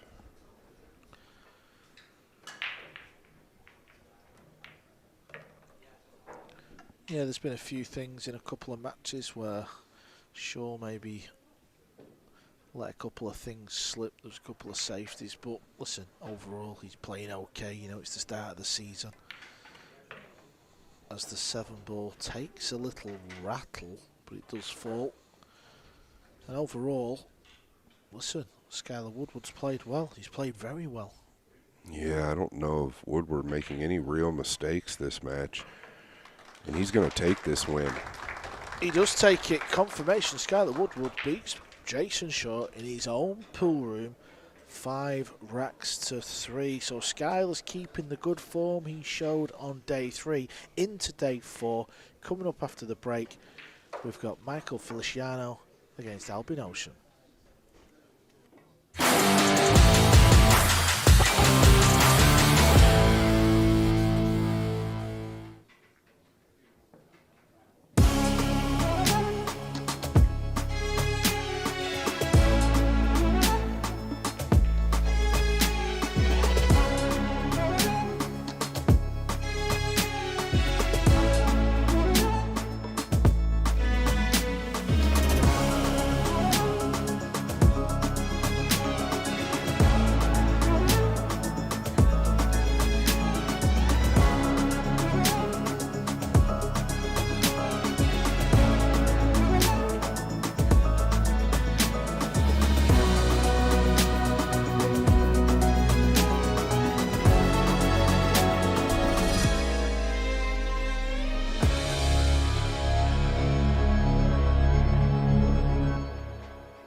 256 pool players, 6 days, non-stop, 9-ball pool action here at the UK Open.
This is the practice area at US1 Billiards. SVB, well, he's always a familiar face in the practice area as he practices away. Both Cole brothers are there.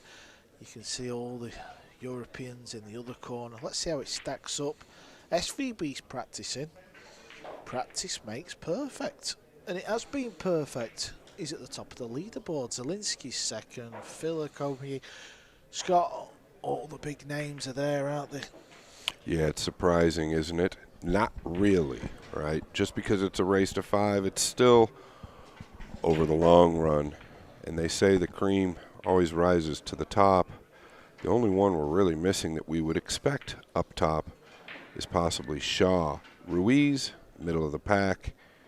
I feel like he's going to get there as well. He's looked solid really the whole way through.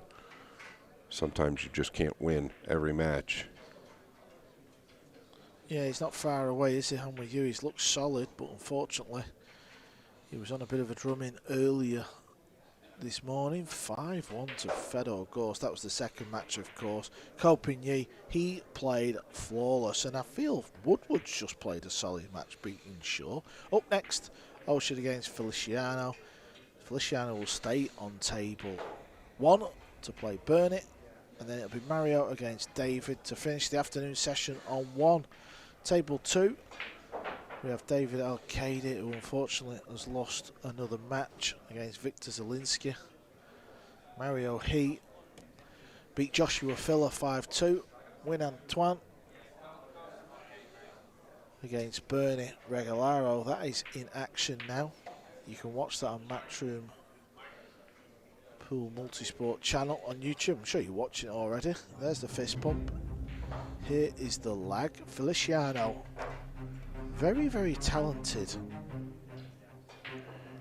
This is table 1 action. Feliciano's going to win the lag, so he'll be breaking. Yeah, and Nguyen Antoine leading Regalario 4-3. And at the table, Feliciano, Jeremy Jones and I were talking, looks like a cross between Carlo Beato and Levan Corteza in a lot of ways.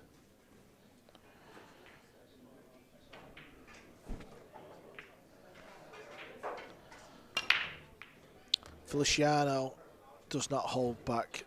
He's got all the shots. He's very creative. He likes to take on the flare shots. So let's hope he treats you to a few of these in this match. Yeah, very aggressive. Does not hold back at all, like you said. Got a good shot on the 2.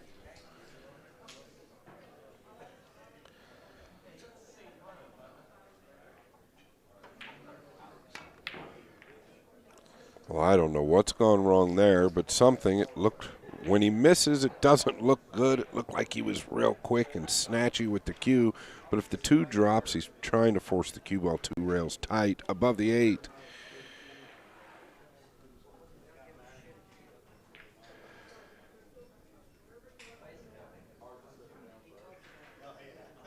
And the man he's playing is also one of my favorite players.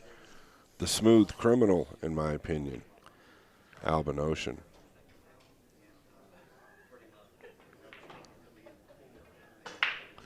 That's okay. It's just held enough so he can pop the ball.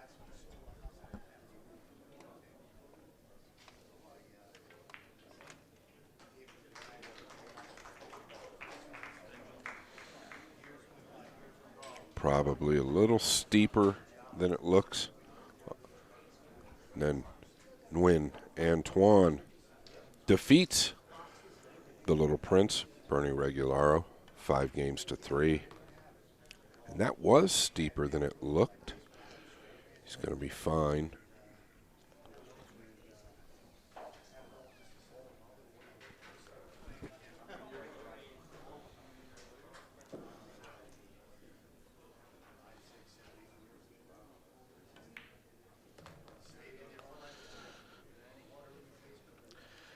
Feliciano sits in 14th place on the league table, just 3 points. Albin Ocean's in 8th on 5 points. So this This is another big match, really. Albin wants to stay near the top, and a win here would just keep him floating along nicely, wouldn't it? Yeah, it definitely would. He defeated Nguyen Antoine 5-3 on day 2.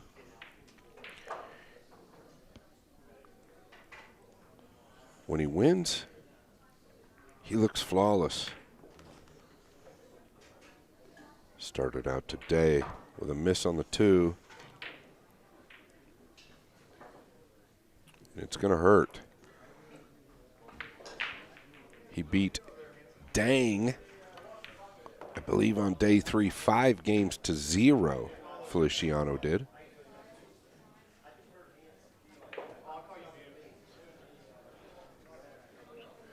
Ouschan going to go forward here.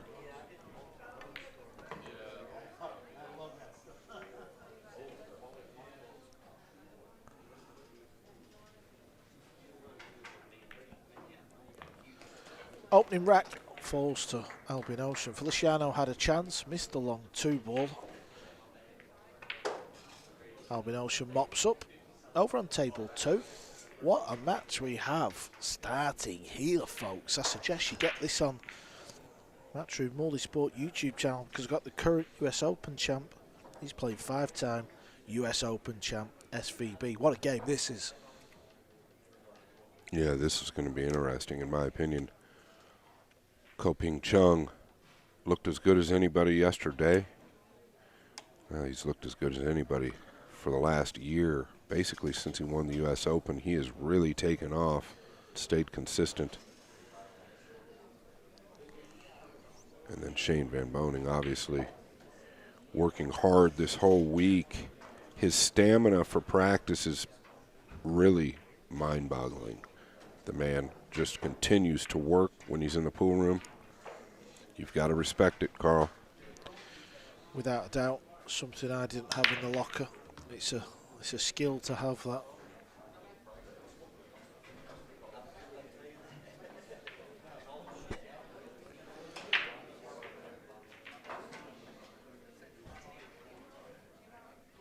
Well, he's got the 1 down. The 2 in a funny spot. Notice the pink 4 in the lower right. Albin, one of the best on tour with the defense or the tactical side.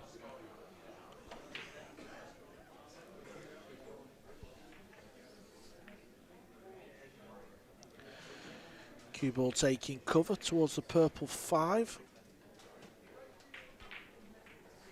Yeah, and I don't think he can see much of the 2 here, if any. Looking to go to the bottom rail, get separation here. Well, he's caught it full. Albin's going to have a shot on the 2, the top right.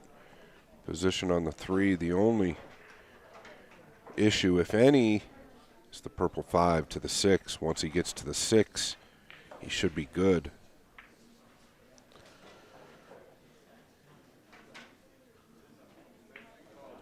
These are always a little bit of a test. He's kind of at the 50.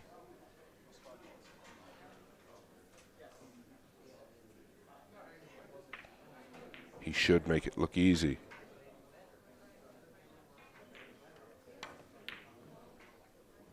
While they are a little bit of a test, those are those shots you've got to put a tip of left on, just a tip. He's overcut it, and that's where these guys have been hitting it, to that right long rail first. You can see these pockets. They're relentless. Cue ball's going to be crashing into the 6, so play this with high right. That just gets the cue ball away.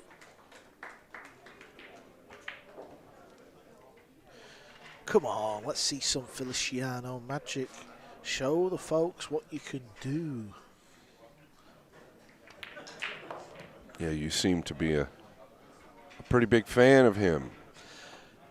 I just like the fact that he's a bit bonkers out there, and he's a bit crazy. He's got this mad cue action. It's not something I'm familiar with, obviously living in England, and, you know, he's got this mad cue action. It's a bit crazy. He's got this mad cue action. It's not something I'm familiar with, obviously living in England, and, you know, he's got this mad cue action. It's not something I'm familiar with, obviously living in England, and, You know, we watch a lot of snooker back home, and you could see it there. He's got this like movement going on. He just throws his arm through the cue ball.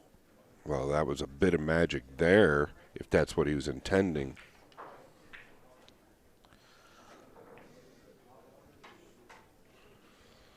You know, we had some rougher matches yesterday, Carl, and I was just telling Jeremy Jones outside why I think the matches are going a little quicker today. The weather has really dried up. It was rainy yesterday. It's dried up today. Nice and crisp outside. It's sunny. Tables dried up a bit. So they're going to play a little easier, more like they played on day 2. This has got to go. Yep, it does. It does go. There you see, you can get through nicely.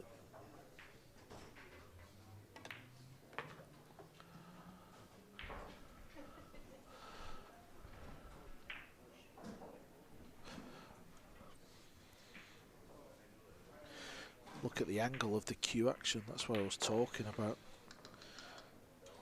And he's overhit this by, well, probably about 5 feet.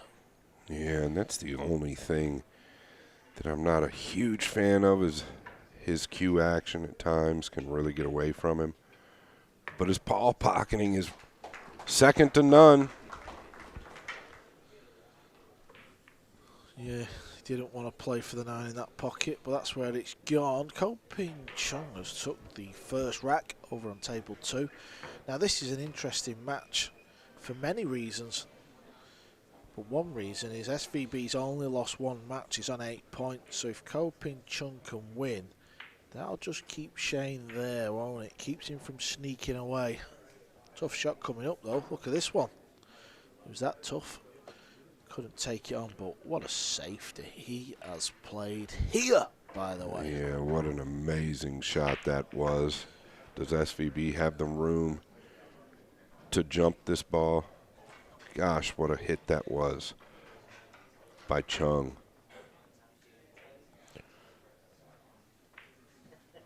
Really elevated over these balls.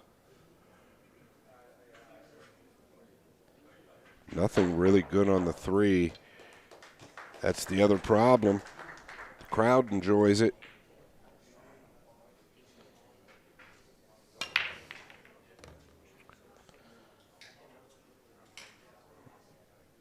Well, look at this. What is the 3 going to do?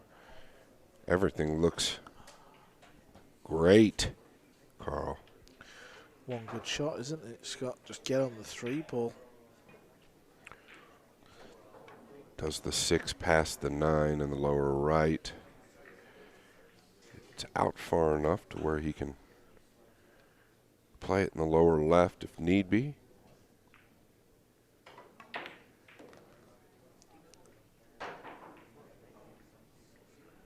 Something Jeremy talked about yesterday is sometimes he doesn't look past the second ball that he's playing position on. He gets a little quick, which you notice there he did pay attention to the 6, and I guess you could call that the second ball, but he was still 3 balls away from the 6 at that moment. So I think that was a good decision. We got to look. The 6 does play in the lower right. May swing it round though. Yep, here it comes. Just wants to slow down a little bit. It keeps going, doesn't it? Look at that. Wow. Well, he's on it.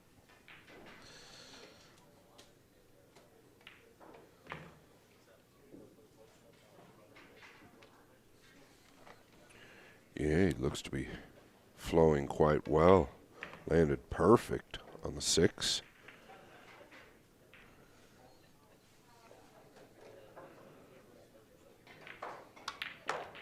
Wow.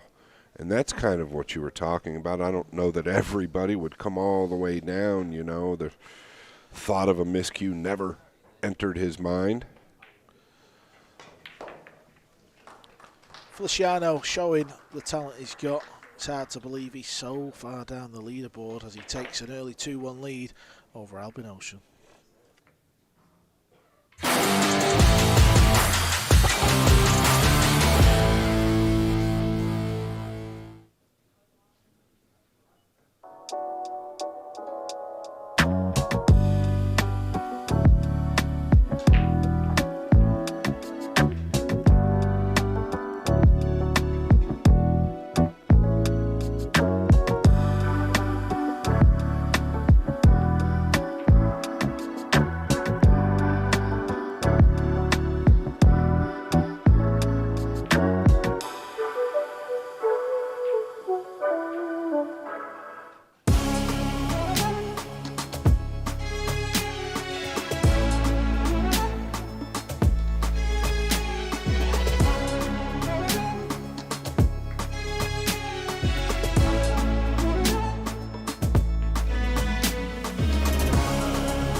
And everybody, welcome back. Ko-Ping Chong versus SVB on table 2. He was up at the table. SVB made a mistake. Ko takes it away, and a golden break to add insult to injury for SVB. There's a real good chance this man will deliver game or loss number 2 to SVB. Well, that was good timing as we caught up on table 2 to see a golden.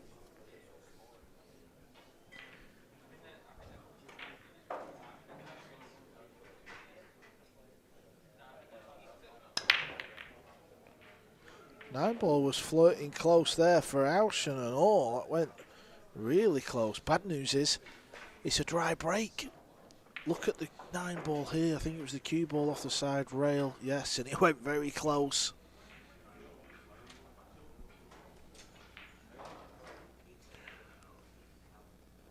And this might be a fun one to watch. He's got to get up to the blue 2.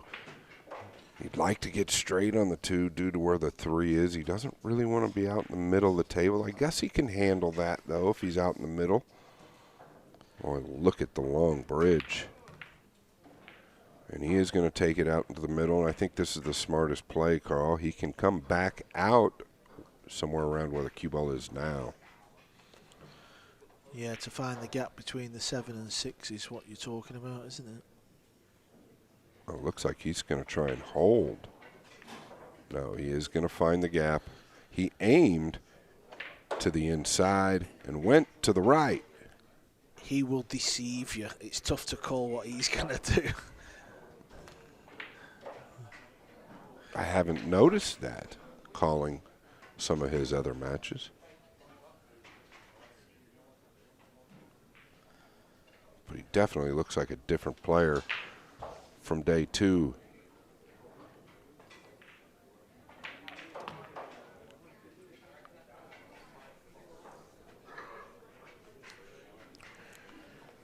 And SVB over there on table 2. He's at the table. Can't tell what he has, but he's trailing 3 games to 0. And if there's a man that has no problem putting it on him, it's the man he's playing. And he's also, in my opinion, Ko-Ping Chong, playing as good as anybody in the building right now.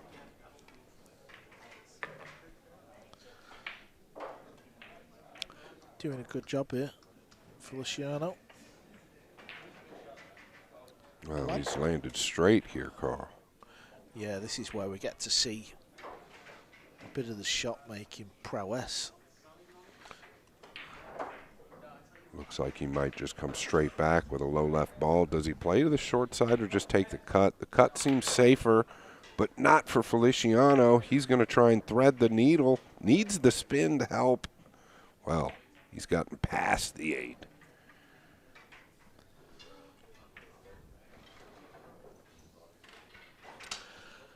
Albin's a cool customer. He's won this event before. He knows what it takes.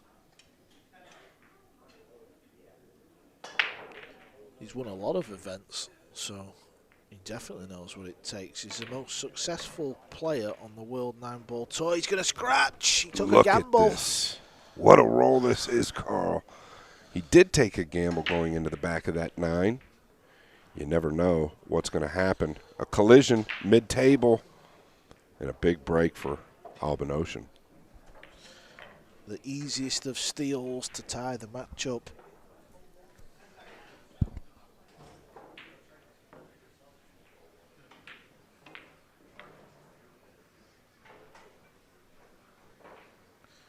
It was all about the shot from the 6 to the 7. Didn't leave an angle. Then he had to load the cue ball up with low left spin. Didn't get on the 8. Potted a good 8 ball, but whenever you go crashing into balls, I think at the higher level, Scott, you don't really get away with it a lot, do you? No, it seems like you typically get punished at the highest level. I felt like, and I guarantee you Jeremy Jones would agree, I don't know about you, you're an aggressive player yourself, but I felt like if he just comes back one rail and takes the cut on the 8, the 9 was in a great position. You just eliminate the risk. You have to come with one good shot on the 8 versus trying to get better, and it cost him.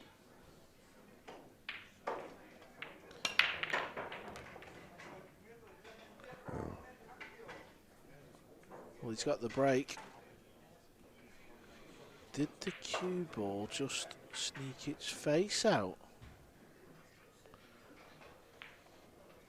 Let's get another look here.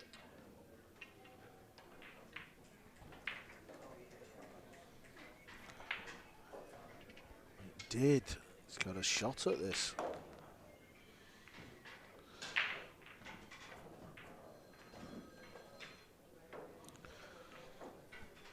Pink 4 ball is somewhat covered.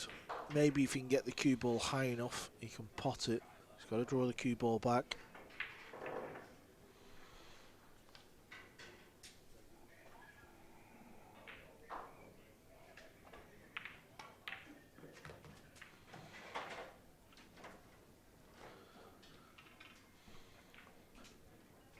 Still work to do here.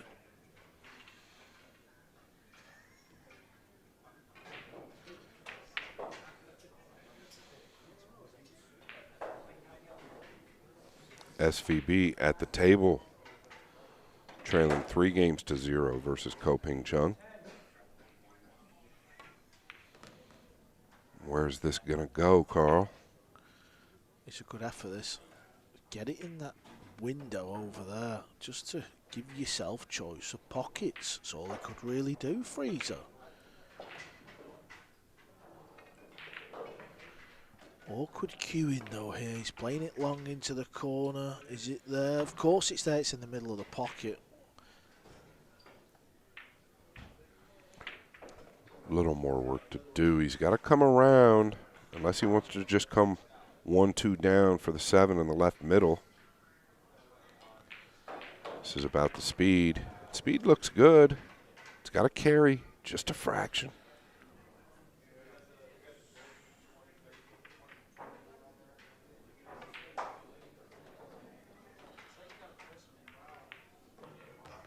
Well, I'll tell you what, this has been a classy reply. After seeing the cue ball get cannoned into the side pocket,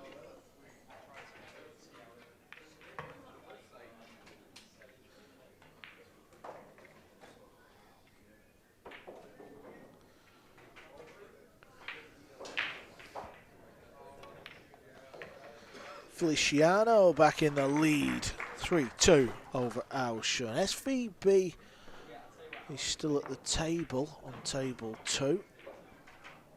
Yeah, and it's been a long rack, but he's about to finish it up, get on the board, and a much-needed win, trailing 3-1.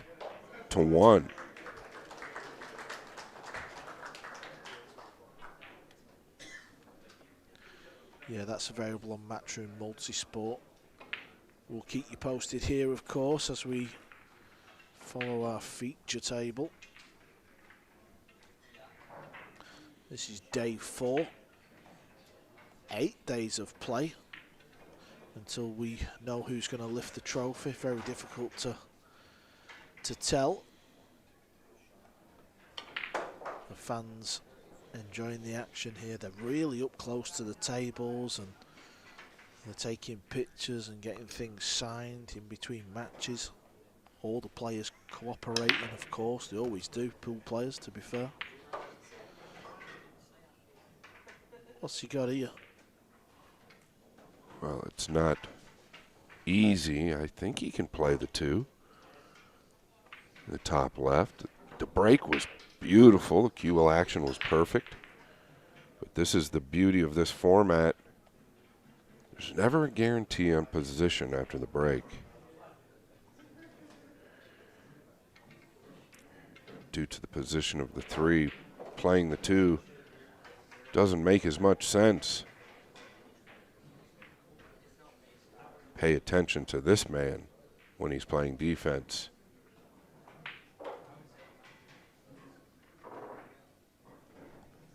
Weighing up the make on the 2 in the top left. He doesn't like it. You cannot blame him. This requires a very thin hit. Hit it too hard, yeah, Carl. Sorry. Yeah, we both knew it, didn't we, Scott? We both clocked it as soon as he hit it. Albin did as well. Yeah, slight turn of the head the minute he hit it. He's such a perfectionist. It's not end of the world, though, is it? Because how'd you get on the 3-ball? Matter of fact, it might be better that he allowed him to see this, right? Kind of like a trap. I think he's realized that. He isn't thrilled with how he hit it, but if Feliciano gets out here, he's really earned it. We might see some of that magic you were talking about right here, Carl. Can he warp the cue ball?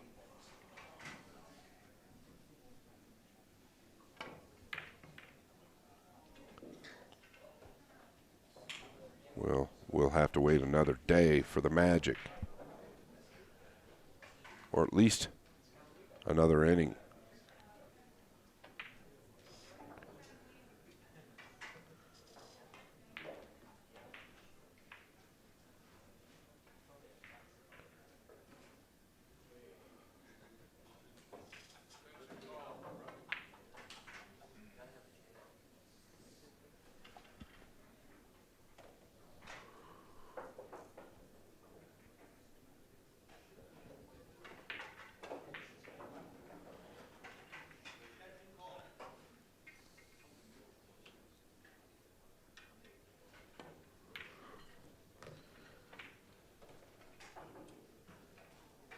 Well, he's not on the 3-ball.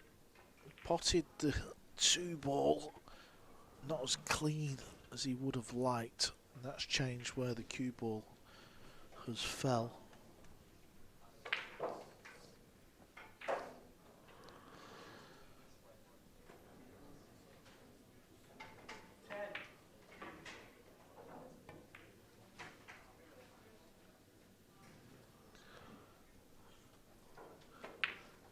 How do you like this one, Scott? How do you like this one? Yeah, and I just alluded to that. Probably amongst the guys respected as the best at this.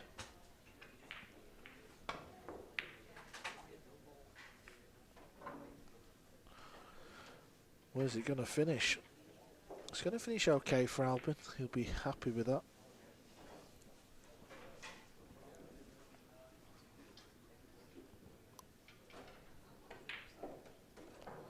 Definitely earned this shot, Carl.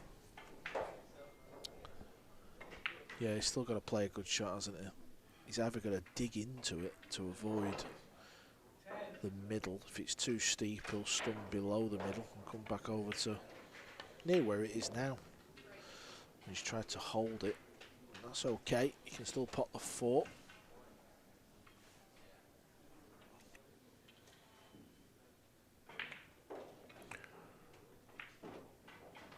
Looks quite perfect. He's going to come 2 rails out for the pink 5, the same corner. Needs it to travel. I think it's there.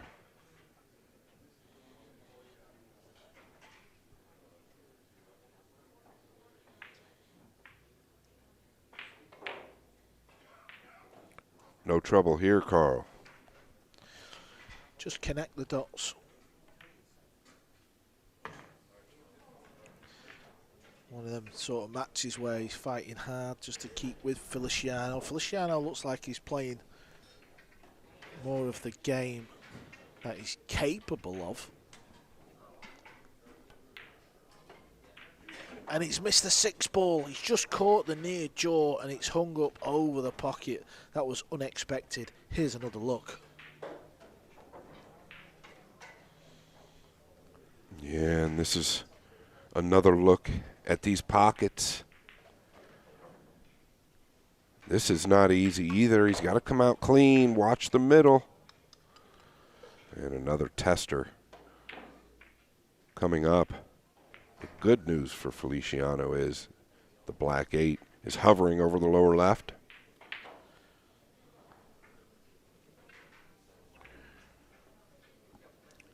SVB on the 9.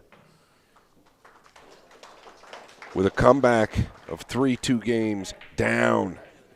Needs 1 to tie it up.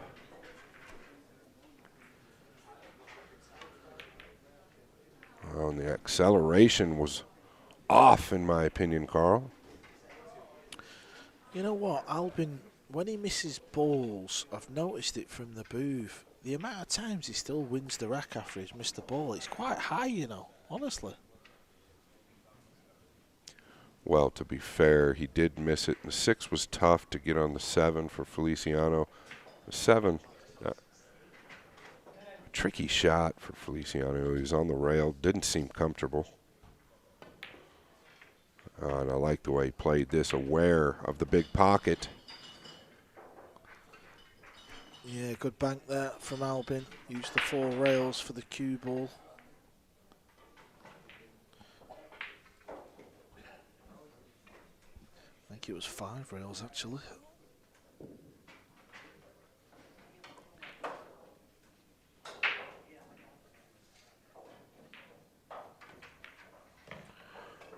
Yeah, Carl, and this is why these guys are the best of the best, right? Somebody at my level or below misses that 6. It could affect you in the next inning. These guys are on and over it. Well, they are. So he missed the 6. He got away with it. He played a good bank shot. He's tied it up. It's 3-3.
Welcome back, everybody, to the Premier League pool here in New Haven, Connecticut. SVB on the jump on the blue 2. He's fluked the brown 7. The people love it. He's going to have a challenge at the 2. Back to table 1. Feliciano to break.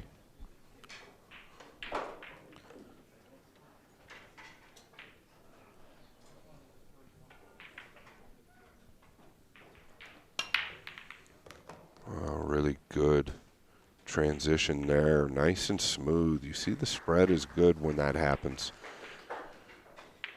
Wasn't too quick at all.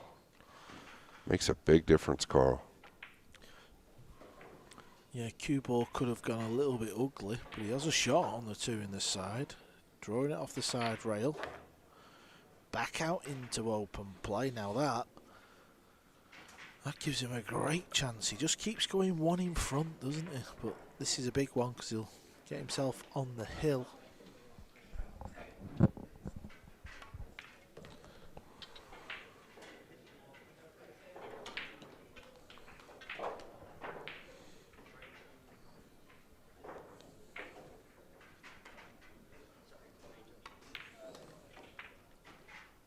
Yeah, pretty clean there.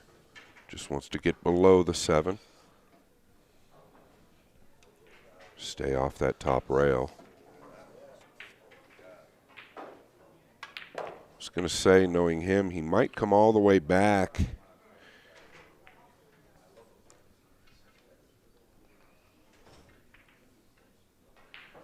and that's why he's fun to watch.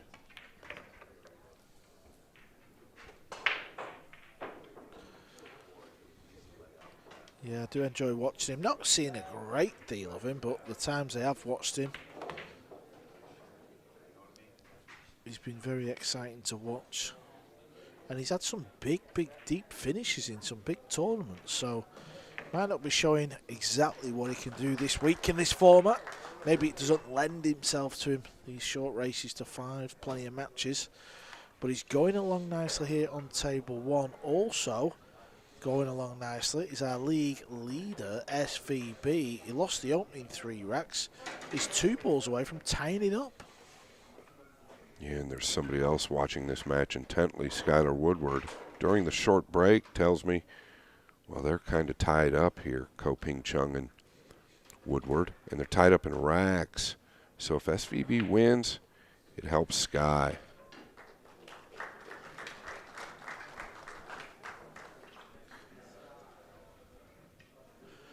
SVB trying to do his fellow American a favour in the league.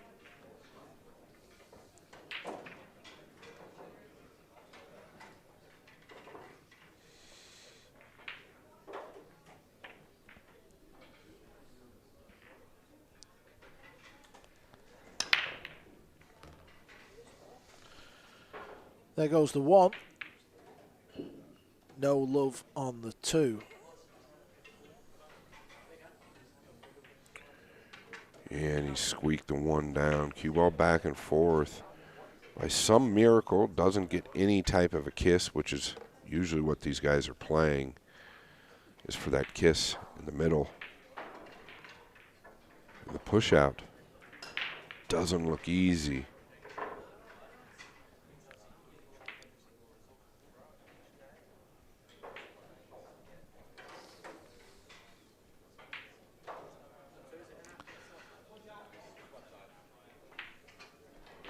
It's not really Albin's style just to roll out to a jump shot. There's a few players who do that. He isn't really that guy.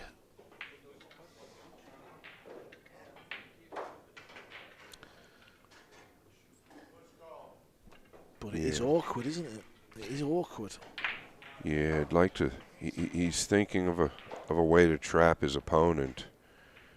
You know, he'd probably like to get the cue ball down here in the lower right, just right of the brown 7 if he can on this right long rail.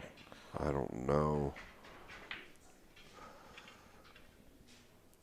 Whatever he ends up doing, in this position, he might end up pushing to the jump.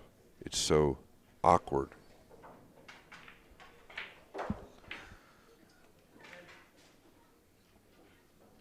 Yeah, but he's always doing a little bit more. Look at the touch here. He's tied up the 7 and 4. Pretty clever. That way, if he misses the jump, he might still have life to win the game.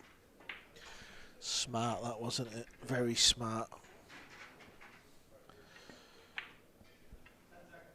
That's why these guys are the best of the best.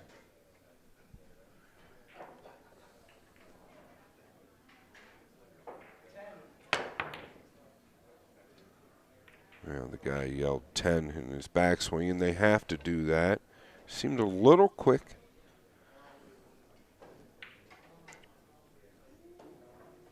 Feliciano can chop this 2 into the lower right. I think he can hold the cue ball. He's real good with the maximum inside.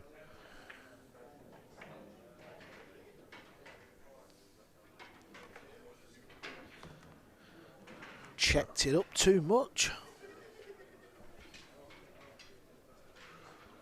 The 8 might help him here. Go into the pink 4.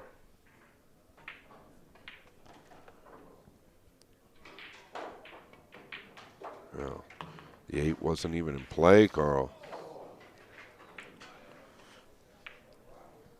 One more good shot, Scott, it looks like. If he can get on the 5 ball, the purple 5 that is. After potting the pink 4, 6 ball's okay. Key shot coming up. Yeah, looks like he's going short side. He is. Needs it to bounce. And this has gotten awkward.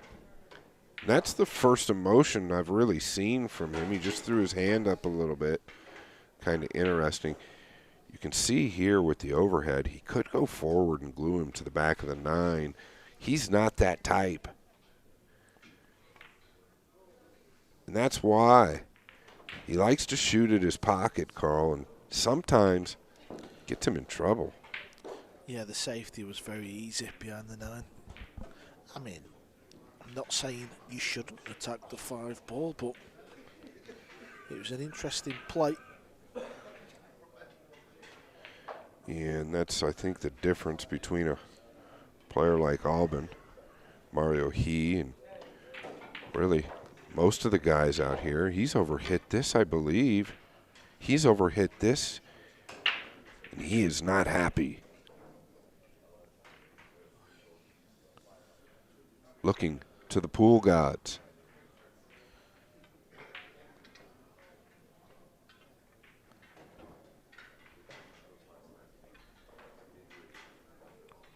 Your favorite shot coming up, Carl, the kick and stick.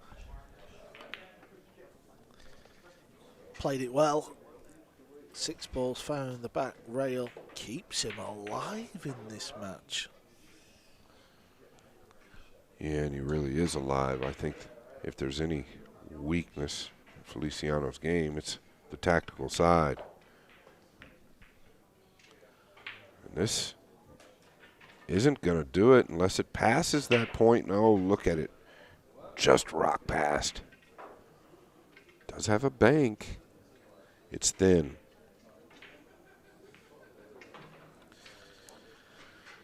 Yeah, you're talking about the bank into the opposite centre pocket. I think he's forced into it.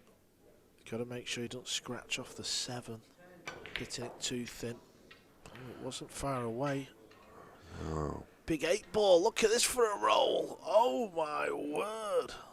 A little grin from Albin.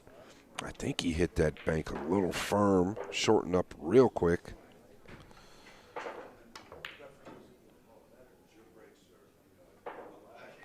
Feliciano's turn for a kick and stick, but it's too hard. Yeah, but once again, very awkward. This is that type of shot on newer cloth that if you over-accelerate, the cue ball will spin and not get down. Shane Van Boening, Captain America, takes the lead. 4-3 after trailing 3-0. And the crowd really into it, Carl. Yeah, why not? Why not? You got front row seats for non-stop 9-ball pool action. It's fast-paced. It's race to 5s. You got to see all these players match up against each other. Can Albin find a thin cut on the 7? Yes, he can. Where's the cue ball? Where is the cue ball going to finish? It's a kind of 50-yard line, Scott. Yeah, it just seems par for the course. This last couple of games for Albin, they've been really questionable. I think you've got to play this. Well, he's going to go to the tactical side again, and that's the maturity in his game. He wins a lot of tournaments with his brain. Knew he wasn't going to get the snooker.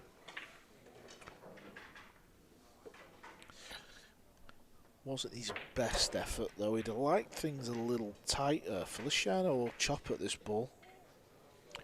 Yeah, he might send it back up towards the cue ball now and use the 9 as cover.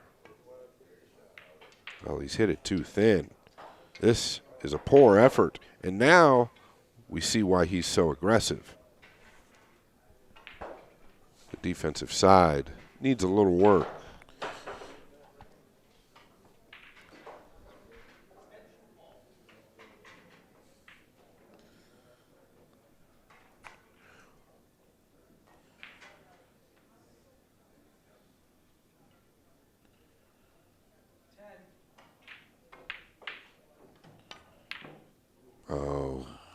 look at this miss. He is going to be beside himself.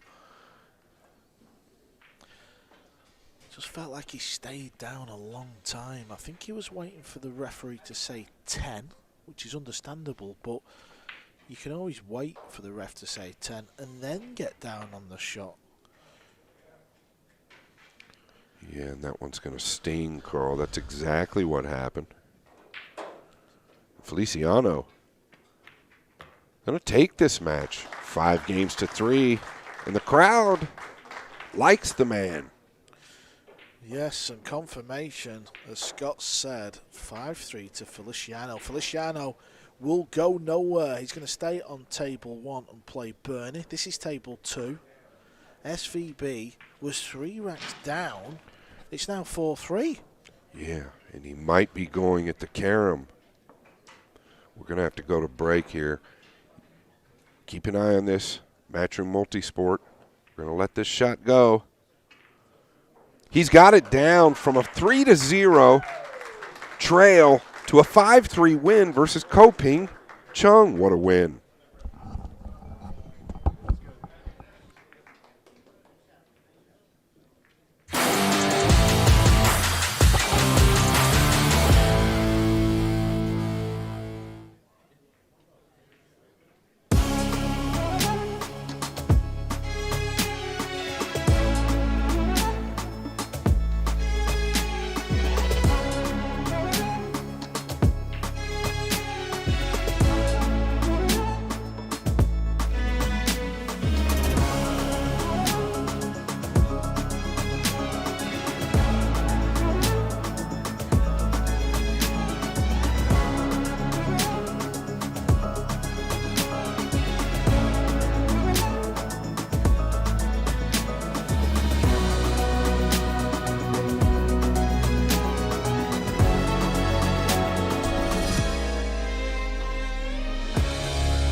Pool players, 6 days non-stop 9-ball pool action here at the UK Open.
Hello, everyone. We're back for matches 5 and 6 of the afternoon session. Good look at Jason Shaw back at it. Needs a win. And we can see the group table as it stands. SVB, 9 wins out of 10. Most impressive so far. There's a few right behind him with Filler and Zielinski. Kopenia, of course, Feder, Gorst with a win early. So much going on. Lots of movement here on day 4. And here's our order of play for the rest of the afternoon. You can see the results of the first 4. Feliciano and now young Bernie Regalario. In the upcoming match, Mario He and David Alcady to finish on table number 1. Now at table 2 through 4 matches. You can see Shaw and Dang at it in your screen. FSR and Win Antoine to finish. And now let's get back to the action on table 1. It's going to be young Bernie Regalario against Michael Feliciano. It's got to feel good for Michael here to win his first match against Alvin Ouschan in a somewhat close one at 5-3. Bernie's got to get it going as well. I'm Jeremy Jones here, joined by Scott Frost. Scott, any thoughts? Yeah, how you doing, Jeremy? Yeah, Michael seems to be looking better and better. He played a good match against Alvin. A couple of little hiccups in there, but I expect him to play solid. Bernie does need to get it going. He started out really good with 2 out of 3 wins against top players in this group. Struggling as of late the last few days. Sleep has been a problem for young Bernie from what his camp is telling us. Good break off here with a shot on the 2, Jeremy. Yeah, and it's funny how that jet lag works. He played well on day 1. Of course, he didn't arrive the day before, but you know, you can feel okay for the first couple of days, especially coming from Asia, a little longer in Europe, but then it could kind of hit you in a funny manner to where you get pretty restless at night and maybe not sleeping so well. Little short of the mark here, caught the 2 a little thick to the pocket and maybe was concerned about the cue ball in the upper right. So big shot here to start. Feliciano keeping on rolling with the victory over Alvin Ouschan.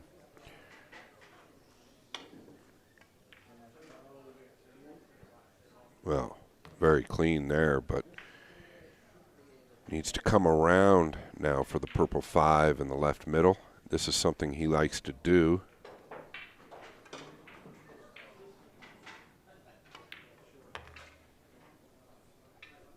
Yeah, and I'll tell you, I talked about him before. It always felt like when I watched him play, you know, if he got that good match under his belt and, you know, a little longer races, got himself going. But now back-to-back matches with a W to start. Could be feeling his best of the event here entering this second match. Our 2 Filipino players, the only 2 in this 16.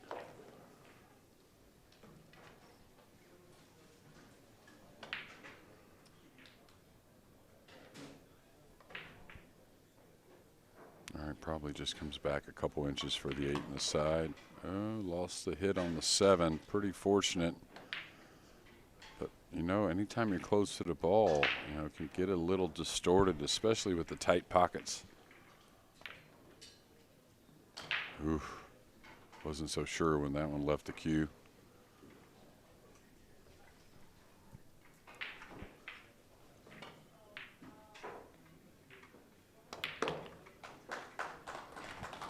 No slow roll in the 9 there, and a 1-0 lead for Feliciano.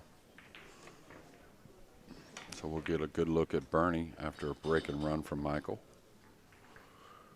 And a little update, Jeremy, and anybody that wasn't tuned in with us, SVB was trailing 3-0 versus Koping Chong, who I know you and I have thought looked like one of the best here as of late the last few days. Koping Chong comes back, SVB, and wins 5-3.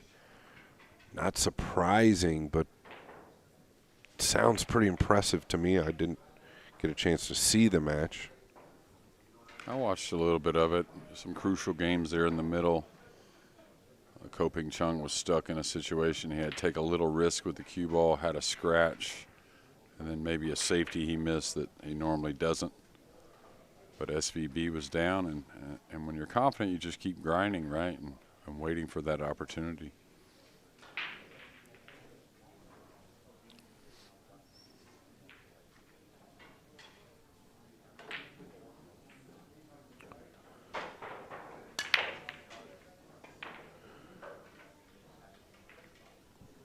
A little thick on the hit on the one, maybe. Didn't seem like, I haven't watched a ton of Bernie. I've got to watch him play, but definitely too thick anytime you're drawing it one rail past the side. But just didn't seem like the pretty fluid delivery he usually has. And now a thin one on the one, but I think he will take it on traveling the cue ball 3 rails around. Yeah, Michael really good at killing his ball, but due to the elevation of the 8, he's not going to do that here. He's going to do what Jeremy said. If he attacks, and he's going to attack, he's going to come around. Yeah, but only to set up on a 2-8 combination, so he wants to get pretty handy. He's going to catch the 6. May end up with an okay shot. I mean, decent. Yeah, and the 6 was always a big ball there.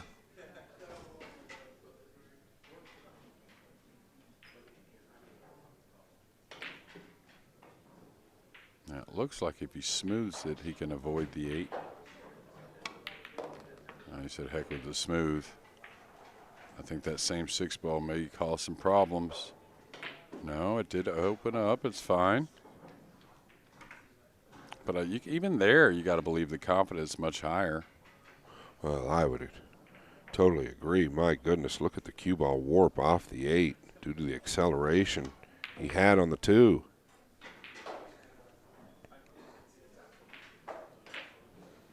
Yeah, and I don't think it's ever going to be the Albin Ouschan cue ball for Michael Feliciano, but plays with a pretty good cue ball. Most of the shots are pretty smart, but once he gets that arm flowing a bit more, that's when you'll see the real talent and why he's here.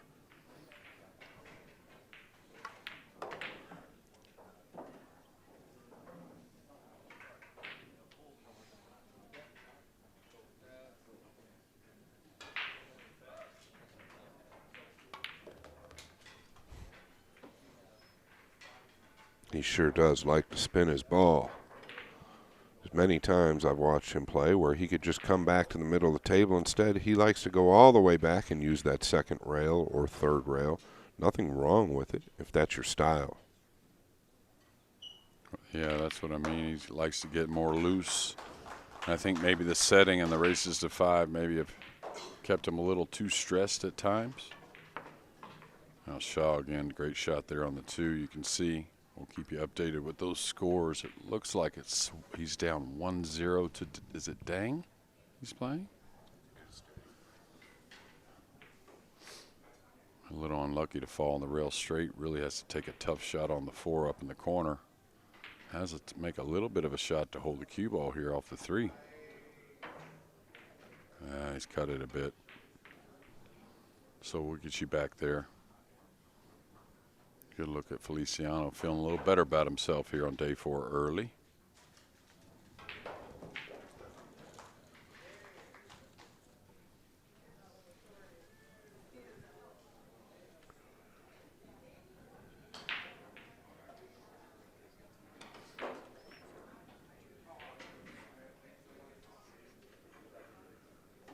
So it was a break and run in the first, a dry break from Bernie.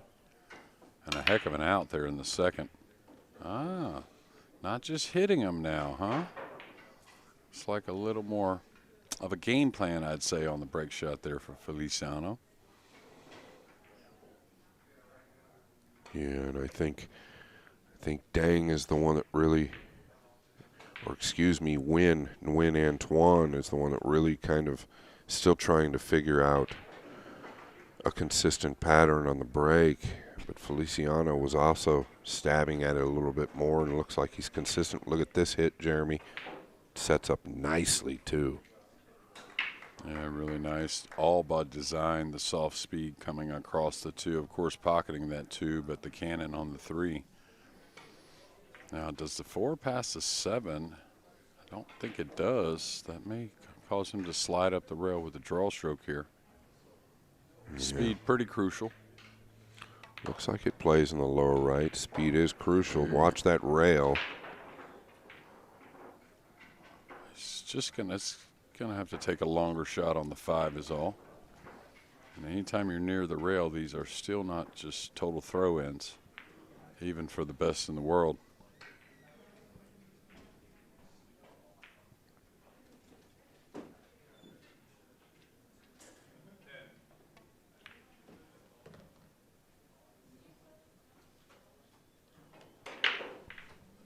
gets this ball down. Everything is good. Didn't hit it bad. Overcut it just a fraction. Yeah, but you got to believe the timing's getting better. That's what opens up the pocket a bit. And again, Feliciano just feeling a lot better about himself, it seems. Expected to maybe contact the 9 there coming across. Just got a little sliver of it. Now he's kind of coming at the 8 with the cue ball. May end up short side here.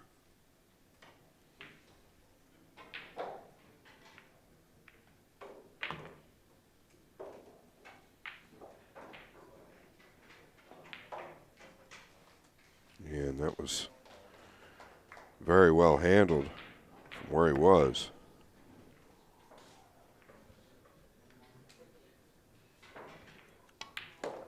And a quick 3 racks for Feliciano. A short break for us. We'll be right back.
Ladies and gentlemen, we're back. Jeremy Jones here with Scott Frost.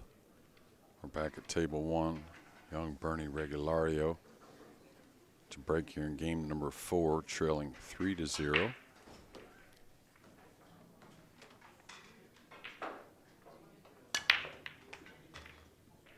I thought he was going to lose the cue ball as well.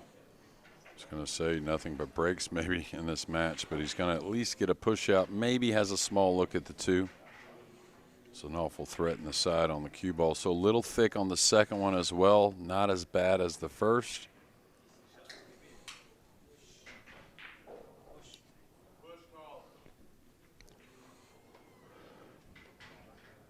You just feel that the energy coming from the little prince is a little different than day 1. Obviously, he's kind of probably up and down internally with the emotions. Interesting push there. This is not an easy jump, but these young guns will take it.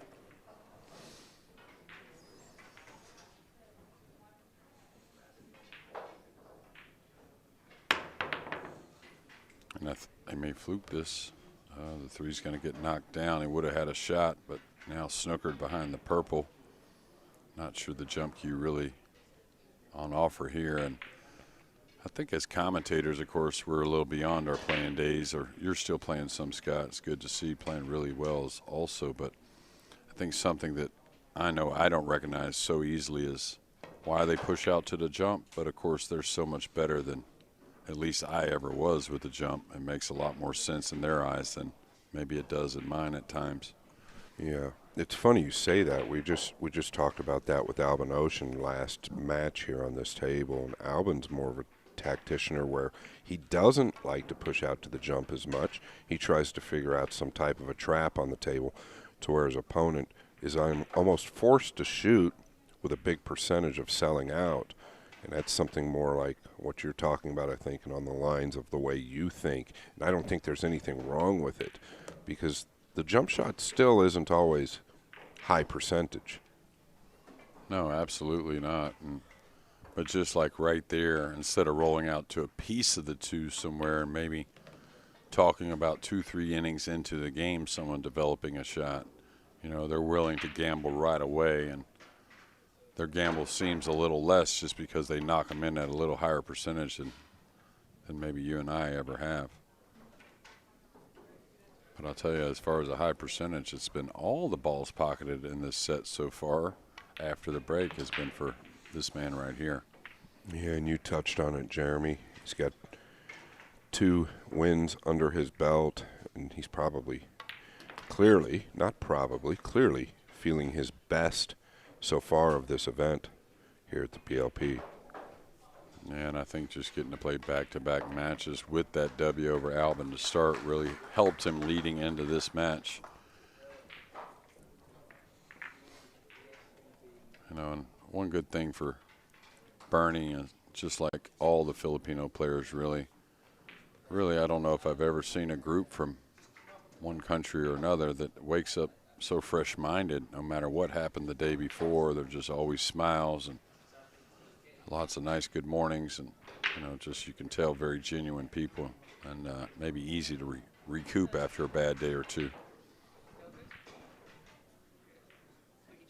You see a nice 3-rail kick there from Dang.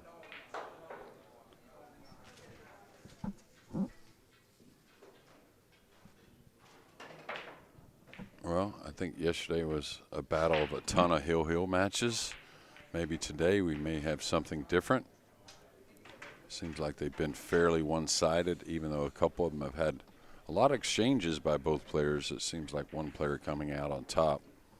And so far as Feliciano here in match number 5. Tables do seem like they're playing a little easier today. It's a crisp, cool day, sunny out. Yesterday was a little drizzly, a little bit of rain here and there. Tables were probably a little damp. Tough shot on the 2. Sorry, Jeremy. Tough shot on the 2 here.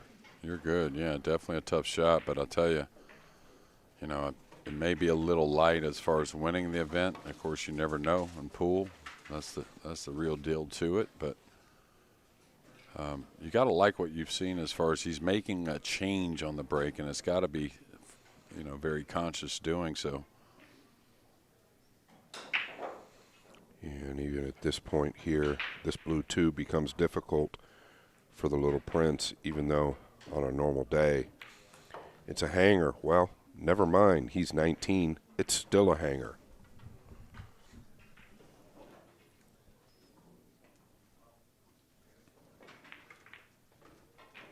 Yeah, a little awkward cueing.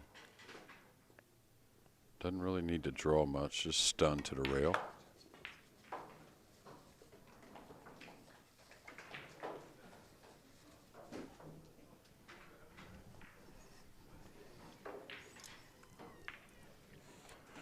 You know that the young Prince wants to show what he's capable of. Doesn't want to come too far here. Should be fine. It's kind of a big stretch on a thin hit. Don't really foresee any problems on the 6, though, so just all about getting the 5 down.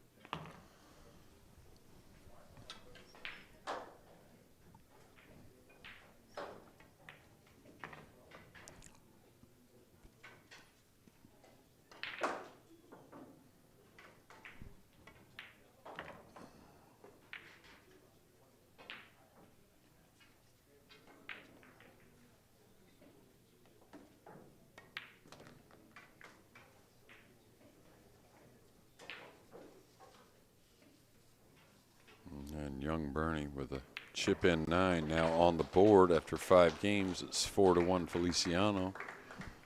Bernie does break, though, in game number 6. So we've seen a couple little comebacks today already. SVB and a nice one against Ko Ping Chung. I do think Ko Ping Chung was the class of day 3, You could say maybe SVB as well, but you got to watch those matches by Ko Ping Chung yesterday. The layouts were super difficult. The situations were just as difficult, and he made nice work of them all.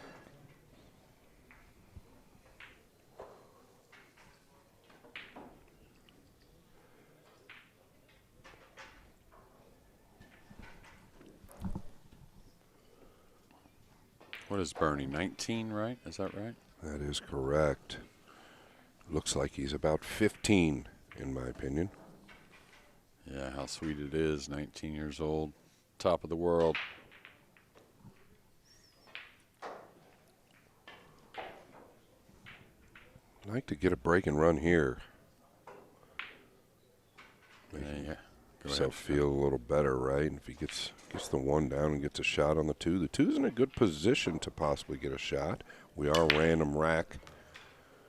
Well, the 2 has gotten kicked by the black 8 up to the top, and the 9 is going to provide cover on the white as well. How often is that the speed of the cue ball when it doesn't catch the 9 and it goes back and forth underneath? It seems like the speed rests right underneath the 9 quite often. It seems like more often than any other speed on the cue ball coming back and forth. Difficult here. You got to really put them on the rail, make things as hard as possible.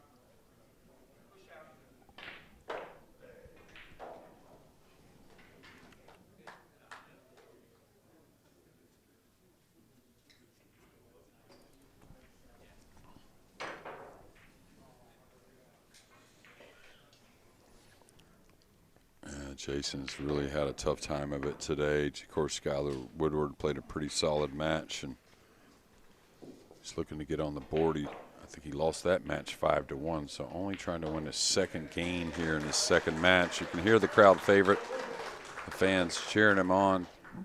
They're not giving up on him, as Jason's not giving up on himself. Second place in this PLP last year to FSR, which is like winning because FSR won everything anyways. That's a very good point. Almost Okay. looked like he went at this, but I don't think he could have due to the position of the cue ball.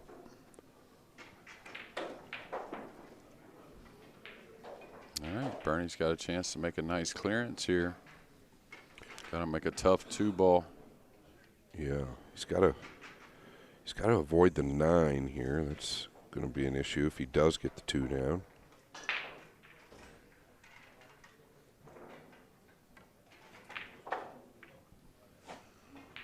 And that is one of the shots you definitely have to aim a little thicker. Ball just cuts a little easier, the prime conditions. These lights probably don't put off a lot of heat overall, but like you said, very crisp conditions outside. And of course, the perfect pool balls, perfect equipment overall. Wow, this is nice. Is this cue ball going to agree? It is. Yeah, that was nice, Jeremy. What a clean hit that was.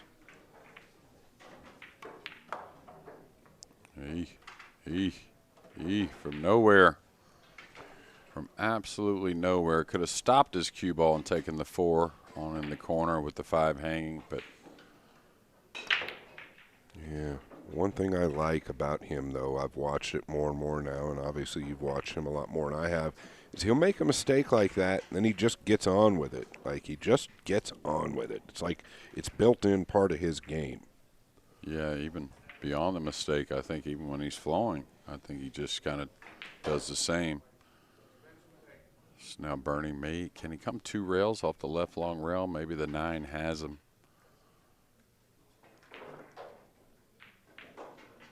And this is the kick shot that I like. Could fluke the 5, could fluke the 4 in the side.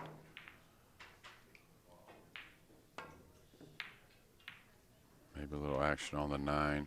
This is going to sit in the gap, maybe. We'll see. It's real close. The 9 may have him.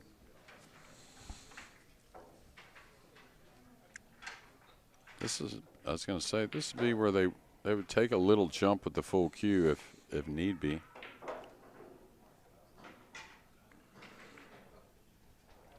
Well, it's not terrible. He'd liked another rotation, but distance on these tables can really help you. I expect the young man to get this down, but he's elevating. Tells me it's, I don't know, he's pretty level.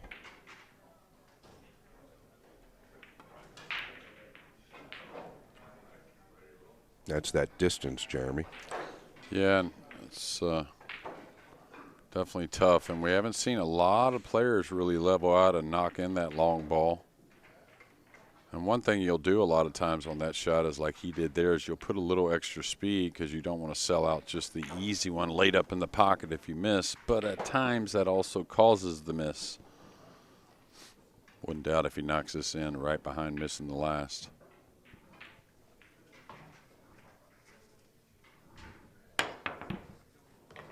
Oh, there it is. Great jump shot. You called that. Yeah, well, the last one was a missable ball. Of course, this is as well, but knowing the youngsters these days and how good they, probably sleep with the short cue, tuck it in every night. All right, he can come around it. He could draw one rail. There's a lot of options here. Yeah, he's going to the one rail. He does look better. JP Marboy's founder and manager said he did finally sleep some last night.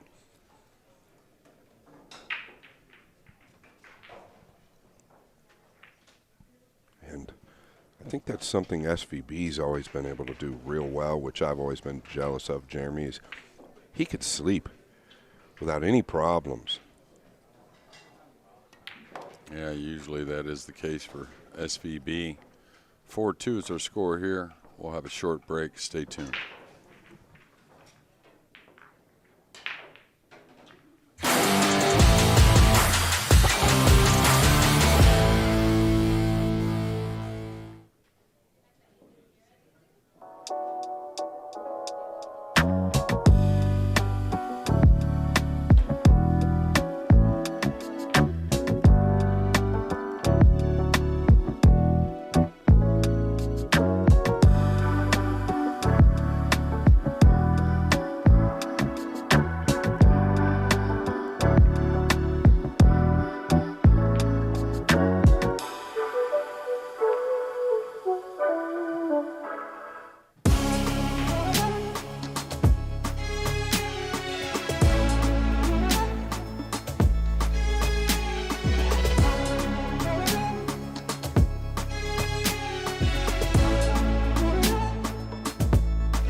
Ladies and gentlemen, you could see that face walking off. Not too happy, Jason Shaw.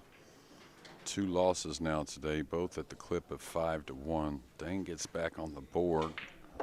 Good news for last year's Spanish Open champion, but not so good a news for last year's Hanoi Open champion. So ups and downs here on day 4. That's part of the Premier League pool.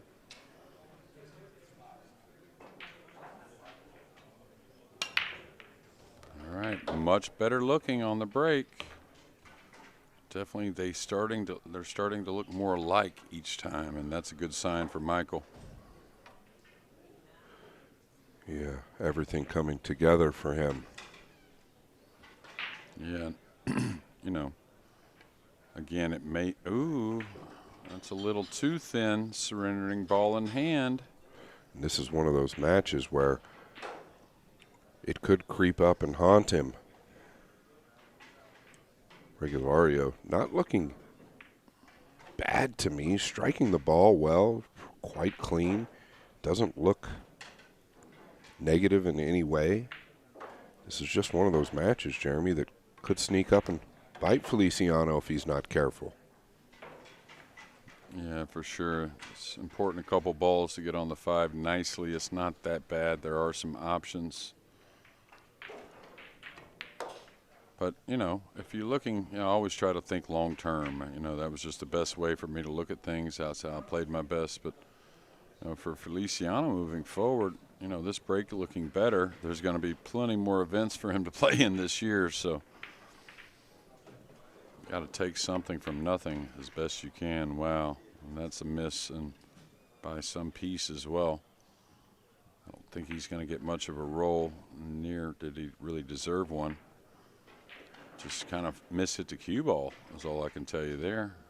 Yeah, it didn't look like he had any real bad body movements or anything like that. He just clearly mishit the cue ball, and that is a big miss, and he's not going to be happy with it. No, and I say miss at the cue ball. I didn't see it, but, I mean, the players just don't aim poorly. They just don't do that. And in fact, you've never really heard a pro blame the aim, or at least I haven't. And they may say I hit it thick or thin, but they really understand something in the delivery didn't go well. Interesting. He can go forward easily here, one rail or two. Yeah, I don't understand. Not sure what the issue is. Right.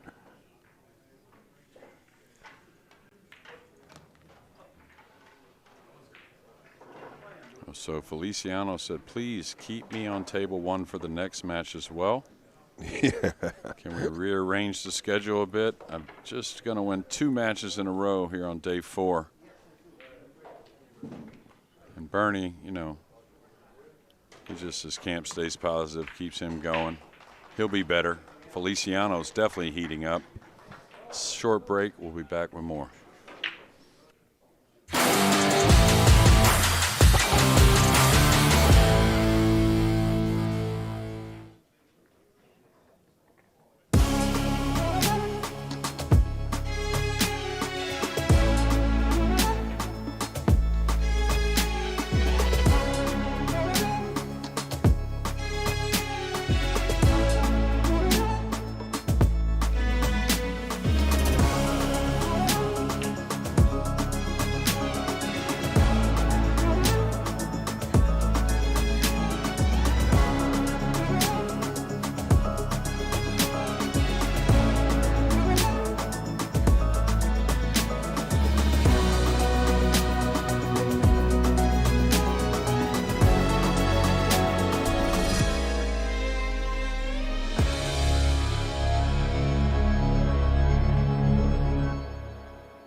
Pool players, 6 days non-stop 9-ball pool action here at the UK Open.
Well, hello again, everyone.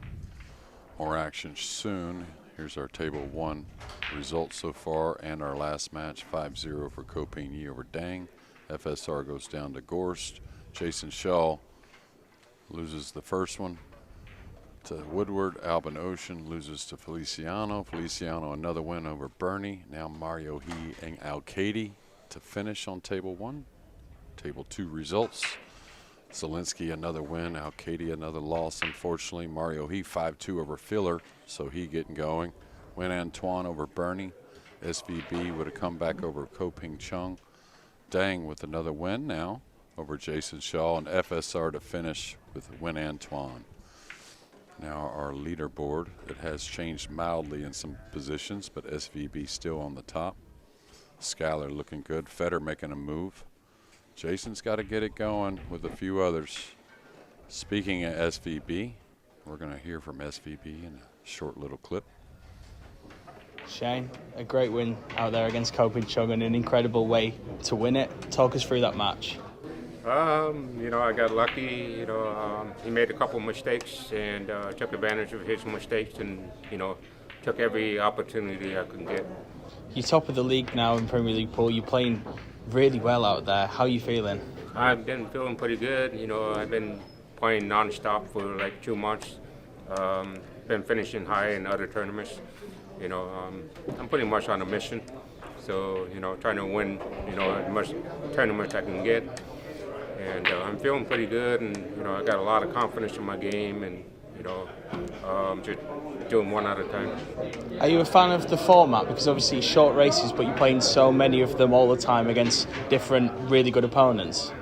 Yeah, I found this tournament, very interesting. You're playing all the opponents in one tournament. I think it's fun, and that's just the way I look at it. You got to go out there and play and have fun. And obviously, just looking ahead now to maybe the rest of the year, we've got some big events coming up on the World Nineball Tour, and a former world champion yourself, a big event in Saudi Arabia to look forward to. Yeah, there's a lot of tournaments this year, and, I'm looking forward to all the events. All right, we're back at table 1. One guy that's starting to trend in the right direction, a big win over Filler. Al-Kaidi looking to get that first W, which is probably, not the best story of the event, but the most amazing kind of thing that's gone on, I think. Al-Kaidi 0 for 10 to start. Yeah, Jeremy, you and I have talked about it. It's definitely not something we want to pick or pry on, but it's just astonishing because we both know how great he plays, a star of the WNT, and to win 0 for 10 is staggering. Yeah, especially because, I think the tight pockets kind of maybe hurts David with the long ball in comparison to some of our other greats. And that just tells you how great they are, not taking anything away from David. But otherwise, he really breaks the balls well in this format. The WNT rules, tactically he's great, which usually sets up with tough breaking situations and the tight pockets, but just hasn't been able to put a few together. And, there's been 4 or 5 matches he lost on the heel, so those will knock the wind out of you as much as anything. Yeah, they sure will. Those 4 or 5 matches, let's just say he's won 3 of those. It's a massive swing, obviously, out of the gate. Faced with a interesting one. What's he doing, Jeremy? I'm not sure, to be honest with you. Getting position on the 2 looks pretty difficult. There is a cross-side bank that may offer shape, but anything else looks, I was going to say, looks very difficult to get position. May get a roll here. Yeah, he was looking to come shallow, right side of the 9. He could play the 2 in the top right, but like Jeremy said, very difficult to make that 1 in that middle. These side pockets are extremely small. Yeah, I think it was the right shot to try and stay aggressive. I think it did play. Position kind of made sense. Mario, who breaking the balls well, hasn't played his best after the break. Today looked a little bit better. at least in his first match against Filler.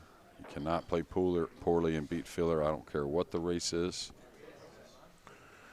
Yeah, and you said it, though. He is breaking the balls well. In my opinion, makes as good a contact as anybody. This is a great opener for Al-Kaidi. I mean, I don't see anything slowing him down here. The only thing that could slow him down here is himself.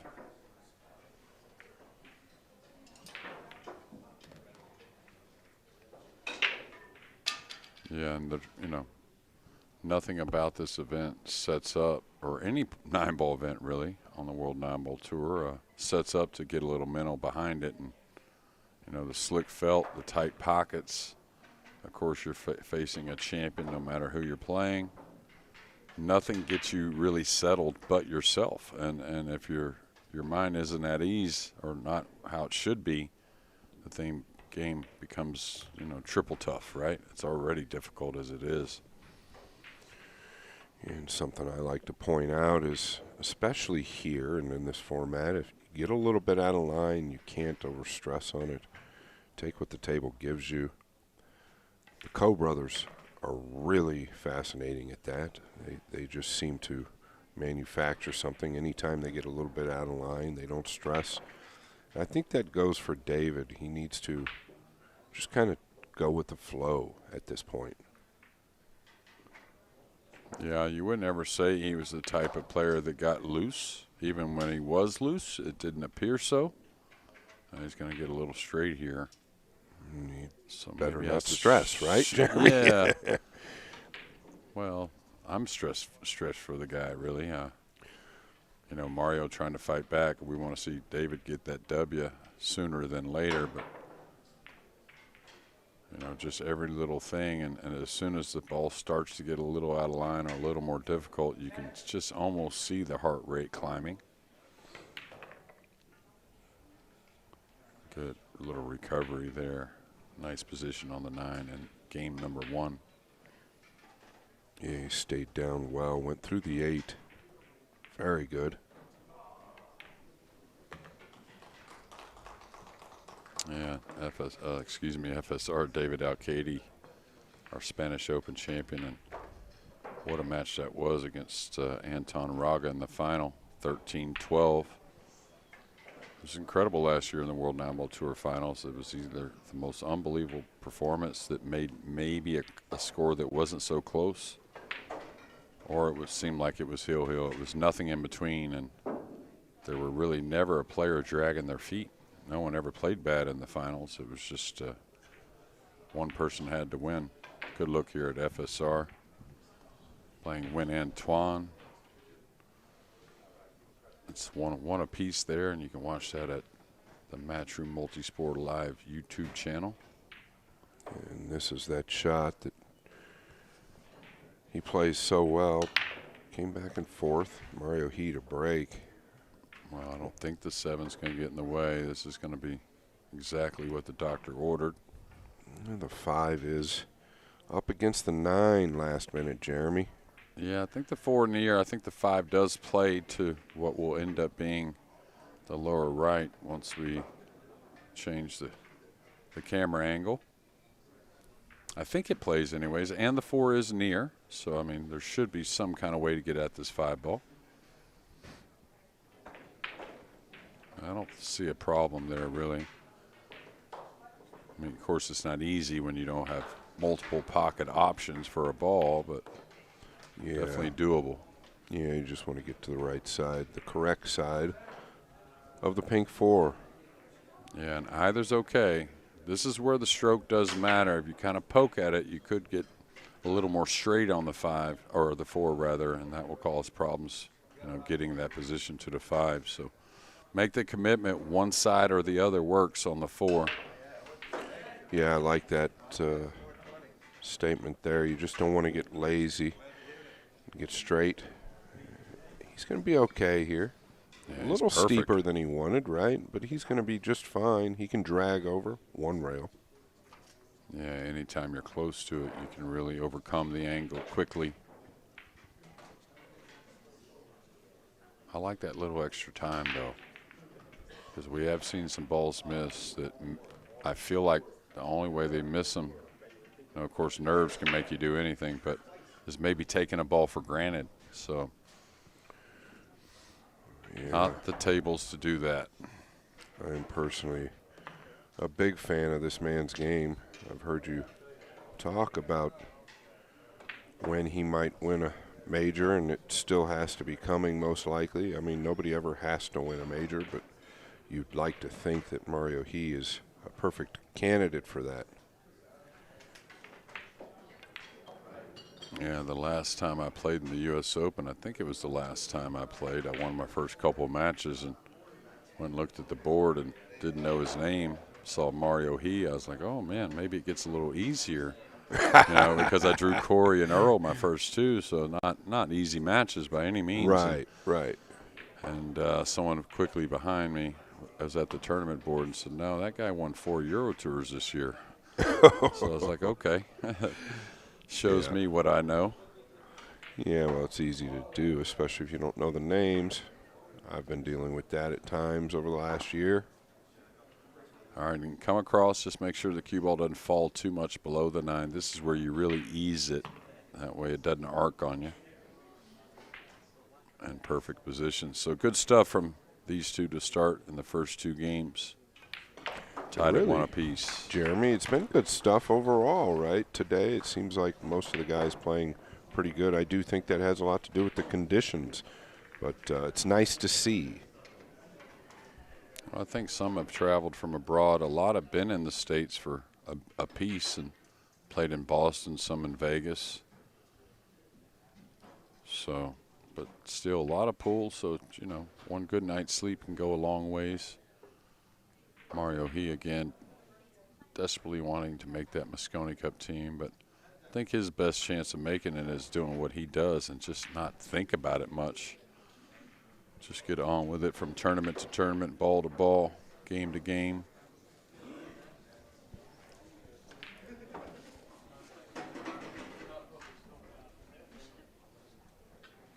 All right, now Katie to break in game 3.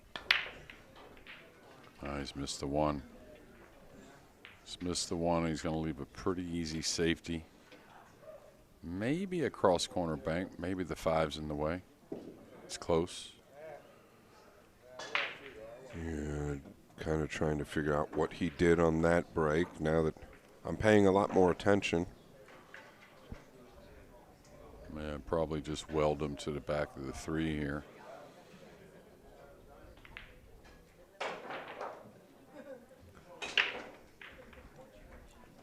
It's okay.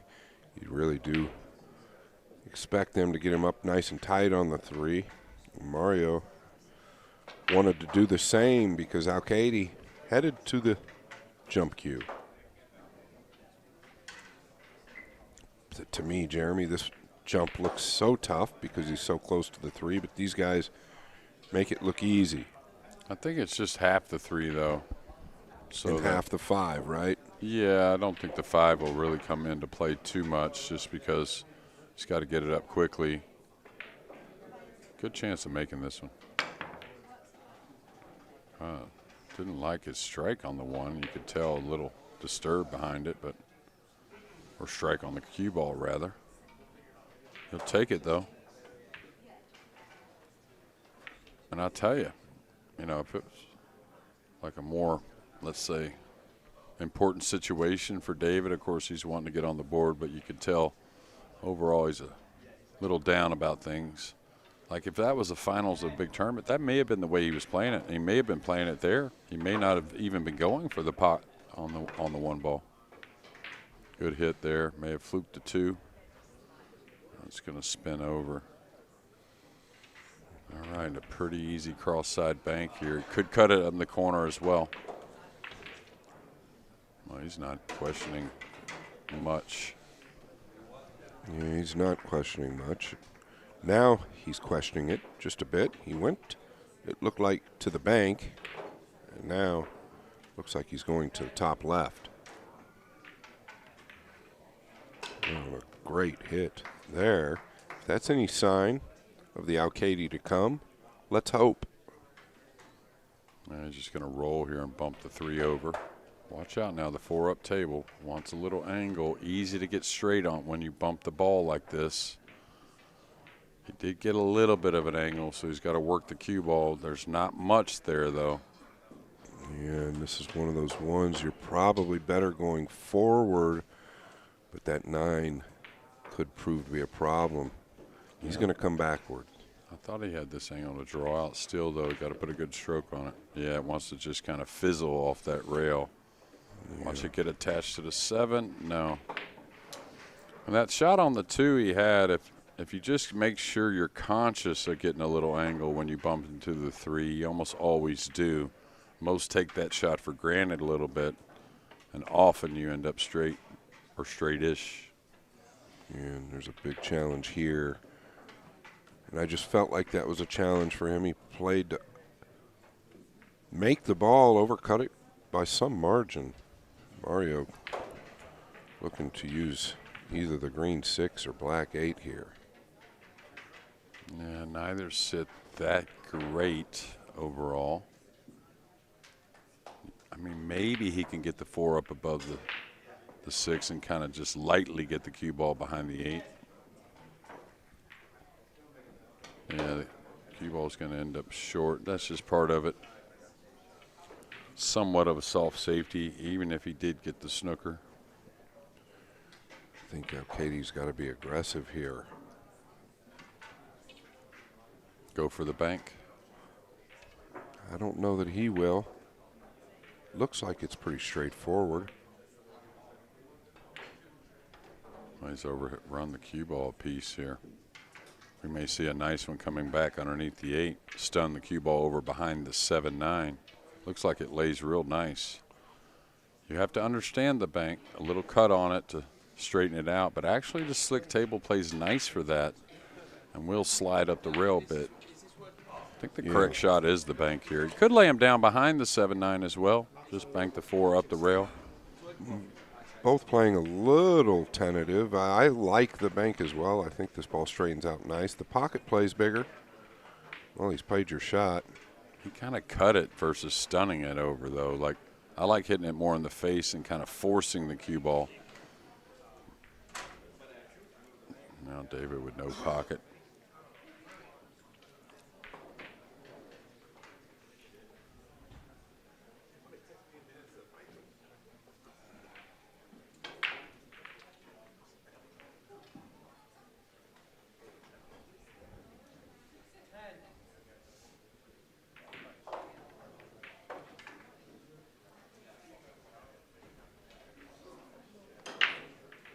Very, very dangerous. I think this has leaked out, Jeremy. The speed, actually the control of the object ball was much more important than the cue ball there. You wanted to keep the pink behind the purple. And I wonder if he goes into the 7 here. No, stayed above it. Wouldn't have minded a little bump on the brown. Another good look right there of FSR, excuse me, and Katie. Room together everywhere they go. They're basically attached at the hip. Does he play the combination double J? Yeah, I don't see any point in trying to go somewhere else. I mean, if you're in a perfect position, like tidied up somewhere, but well, maybe he's going to play it from underneath. Okay, he's trying to get on the combo. Not that difficult overall. Big favorite.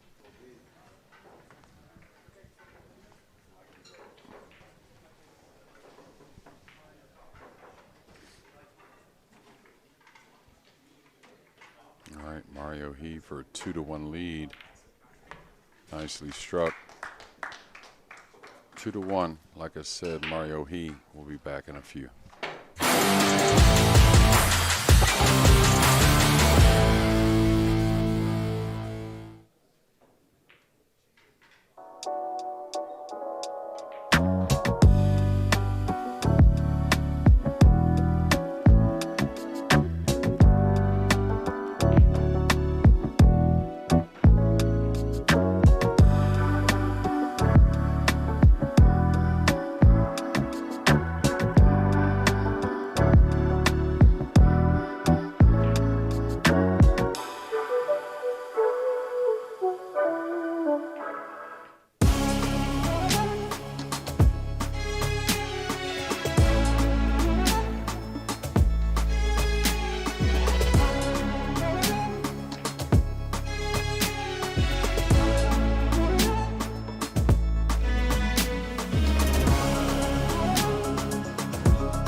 back at table 1.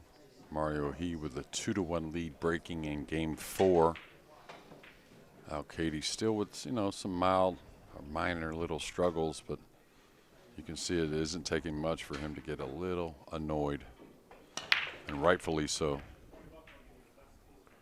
All right, good break off again. It seems like Mario, he just kind of gets set and that's it. Like he's not worried about aiming anymore. He's like locked in on the one in the side. That really hasn't been any issue for him this week at all. Shots after the break are here and there. There's some other shots after the break that he would like to have back, that's for sure. But got to go for this, I think, with the big pocket with the 9 there. Yeah, he's definitely entertaining the rail first. The 2 is out quite a bit, but it is a big pocket. He's going to use a running English. Just imagine trying to hit it in there without getting at the 9. There's not much miss room there, right? The one thing is he may have to draw it. A high ball from that angle, he may end up going towards the upper left if he hits like I said, a running ball. So I like hitting down on this with the draw stroke. Well, I feel like that makes it a lot more difficult. Well, if you want it easy, you got to stay at home, Scott. These are the best in the world. Well, yeah, that's a good point. Yeah. And maybe I should stay at home. Well, I wasn't saying that necessarily, but that's why we're spectators, and these are the best. It's the shots like that. Wow, what a hit that was. What a great shot. What a great call by the best in the business, Mr. Jeremy Jones. All right, 2 rails lightly here.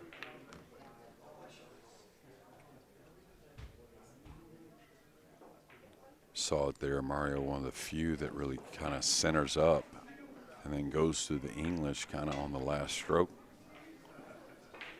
Kind of more old school way to do things.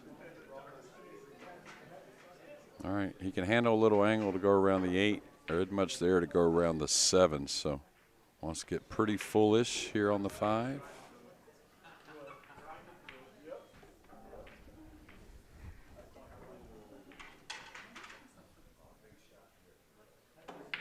Can't you just feel that Mario's feeling more confident today? I mean, just feeling better about things? Yeah, and I felt like from the beginning he should have felt that way just because noticing his break right out of the gate was so sound.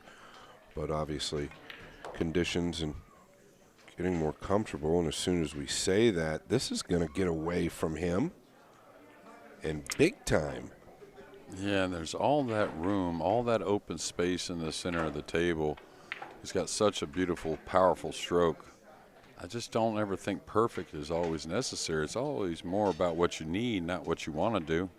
Yeah, and you didn't even have to come, like you said, you've got all that table. If he wanted, he could have stopped where he was and swung 2 rails. Obviously wanted to get closer to the ball, but wow. I like taking on this bank, though. Again, it's a hard one to hang. As long as you don't hit it long and let it open up, it should end up on the back rail. Yeah, you definitely want to think short if you're going to play it. And don't baby it too much. Yeah, go ahead and put a little speed on it. It's just everything. Oh, ooh, and it hangs as we say that. Yeah, it's about the worst case scenario, and that really is the only way it can go wrong is if you catch that top point. He hit good speed. The speed was absolutely perfect, and boy, that gives you an idea of the pockets. It actually looked like that ball was going to go, especially at that pace. Yeah, he wants a thin hit here. Get past the side. Watch a little arc on the cue ball. All right, I like the smooth hit, but still going to arc to the side pocket. Yeah, he just caught it too thick, Jeremy. Yeah, I agree with that, but I think at times, if you understand, you're just going to have to make shots. And not everyone hasn't had the good cue ball the entire week. It's just not going to be possible to be perfect. It just seems like he's constantly running uphill, and once again, the mental demons cannot be avoided. It's been an overcut on a couple similar shots, both of them near the rail with the cue ball. Turning into a true nightmare for Alcady. Man, it's kind of gutting all of us a little bit, I think. All right, good cue ball there. can handle a lot on the 8. All ball fouls. He won't be over the 9, or will he? Going to use the bridge.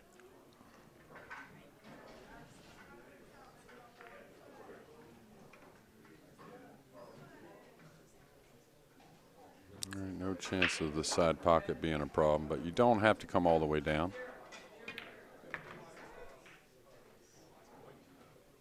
And David sitting hard to sit there. For him, right, Jeremy? Yeah, big time. That's what I was saying. It's gutting all of us a bit.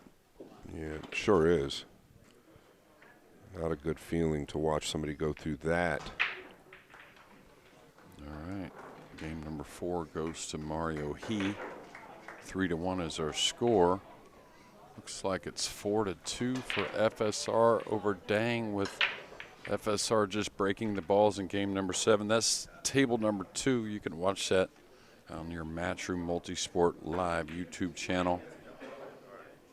You can get a good look here. There's another guy that's gaining strength. You wouldn't believe how incredible he played earlier to lose 5-1 to Feder Gorst. And it wasn't luck from Feder. It was just incredible returns. Just a little bit better than FSR's. Gorst did tell me he wasn't playing his best last couple days, so maybe he's there. Back to table number 1. True fits. True fits here for the Spaniard. Yeah, just nothing happening for Al-Kaidi. Yeah, and knowing Al-Kaidi, and of course you want to win matches, and winning the PLP, the points do carry over, so big underdog to make the final 10, but just in case some miracle happened, I don't think winning the PLP is a possibility at the moment, but I'd have to do the math. But I think he just wants to play some nice racks at this point, right? I mean, even not getting a W, isn't the end of the world if you can at least knock some nice balls in.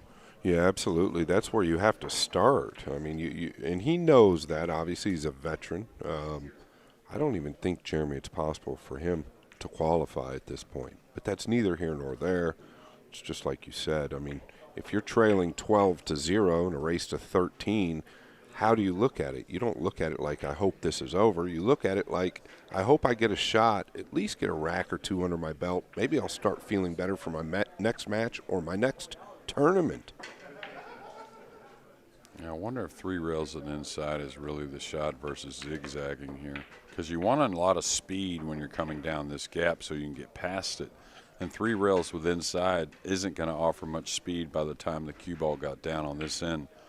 Or if he drew it with low left, hit about a diamond before the side, he could get a lot of speed. Maybe ricochet off the 8 to open up the cue ball. Yeah, and that might have been what his concern was, is going into the balls, but that's kind of the point why I wanted speed on the cue sure, ball, you know sure, what I mean? So, of course. So you could open it up. Yeah, I'm just thinking his thought process, but who cares? I'm playing Al-Kaidi. This is in because Al-Kaidi's running bad. Not only that, let's get position. Yeah.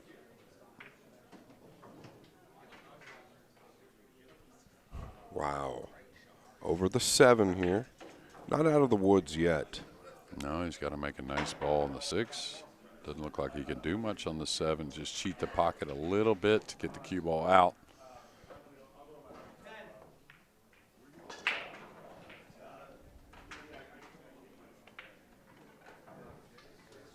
Yeah, this kind of situation can make you age in these first little quick, short 4 days here at the PLP. Yeah, Al-Kaidi looking for a friend, as you say, Jeremy. Yeah, what's he going to do here? Well, could you come along behind the brown 7? Yeah, I think otherwise anything else you're kind of forcing it. And again, all I would do is remind, uh-oh, he's putting the hand up now. I don't know what's going on. Well, it's Mario He involved. Yeah. He's seen it all. Like Carl said yesterday, some paranormal activities. But, yeah, if I was in his corner, I'd remind him how good he is at this shot, leveling out, a little bit of power. You're playing great. Wow. So clean, Jeremy. Well, a lot like his countryman, Ouschan. Doesn't get enough credit, I think, at times. Just so good with the cue ball, so good percentage-wise, but it can still come with the big shot. Can't be a two-time world champion, along with this guy, a two-time World Cup champion, without burying some tough ones. Can't take your eye off this one. Watch out for the point with the cue ball. And he was aware of that. That's why he hit the ball fat. Wanted to make sure he got before the left middle.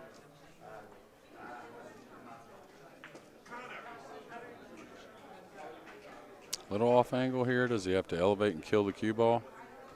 Doesn't want to roll past it for a thin cut. May stun down, may just hold. And things just continue to get worse for the Spaniard. Yes, sir. Mario He, after 5 games, ahead 4-1.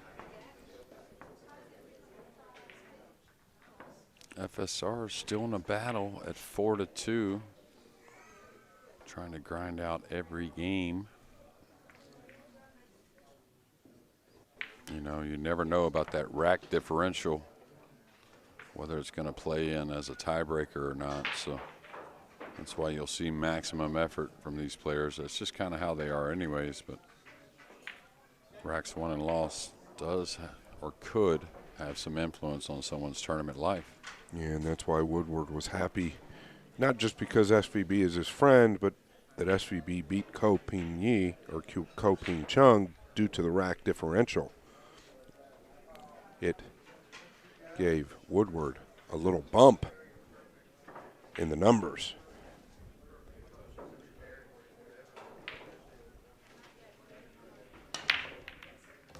There it is again. Nineball. Every time. And the 2's going to open up. The 4-5 near each other. It's going to work from the 4-5, and maybe a little bit of a decision to get from the 2 to the 4, but overall you got to like what you see. There's only one man in the building that doesn't. That's a fact. Such good contact on the break. I just can't get over how well he hits the balls. You and I might be able to do some damage if we could break like that. Yeah. I've messed around with it. I've played a couple of, like, you know, action matches, you might say, with the 9 on the spot. I really like it, especially on the tight box. Okay, he's looking to see if I draw and go into the 5, do I really have percentages opening up for a pocket? I think he's just got to get into it and go by the 5. I think he just catches a sliver if he doesn't baby this. Yeah. Yeah. Oh, a Phillies fan right there. There's been many traveling from an hour or 2 away. Yeah, he's caught a little bit more of the 5 than he wanted. He might have to go to the top left here. Stun 2 rails out. That's all what you're feeling here. I think he's feeling pretty good.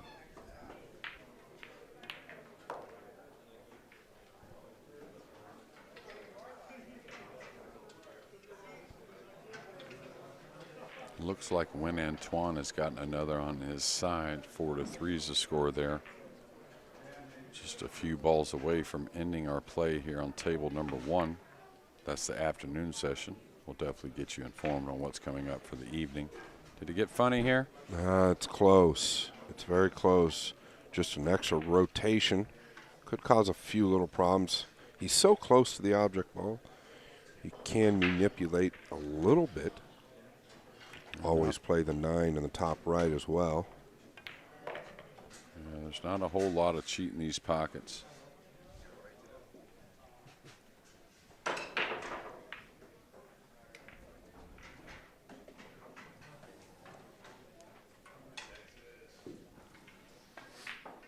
All right, just a little kill shot coming across, like Scott said, for the 9 in the upper right. A little heavier than he wanted, but shouldn't be a problem. He's really hit the ball nicely in this match. Yeah, and I hate to say it, but Al-Kaid's staring down the pipe of 0 for 11. And the price at the MGM would have been $1,000,000 to 1. there you have it. Mario He takes down David Alcady. 2 big wins for him to start. Filler's the first, Alcady's the second. David's going to be a spectator come the last few days of this event, and there has to be a few that do that. But his countrymen been rolling along pretty well in a tight one here with Win Antoine on table 2. 4-3 is their score. We'll stay with y'all as long as we can here on table 2. Yeah, looks like he's against the clock as well. This is awkward. I kind of feel like this is off a push out. Just kind of I get the feeling that it is anyways. Well, he just looked back at the clock a second ago. It's got to go. It's got to go. Oh, he fluked the 4 from nowhere and ended up with something on the 1. Yeah, I believe he can make it, Jeremy. I think if not, unless he doesn't feel like there's enough angle, that's the type you just use your full cue for the little jump over a sliver of the 5. I think a straight high ball. He may not be able to put left English. We'll see. He's putting a little left, so he must have total clearance here.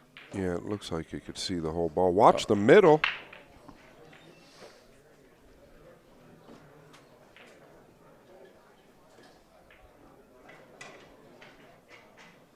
Big opportunity for Win Antoine to tie this up. 4 games apiece. 6 balls away.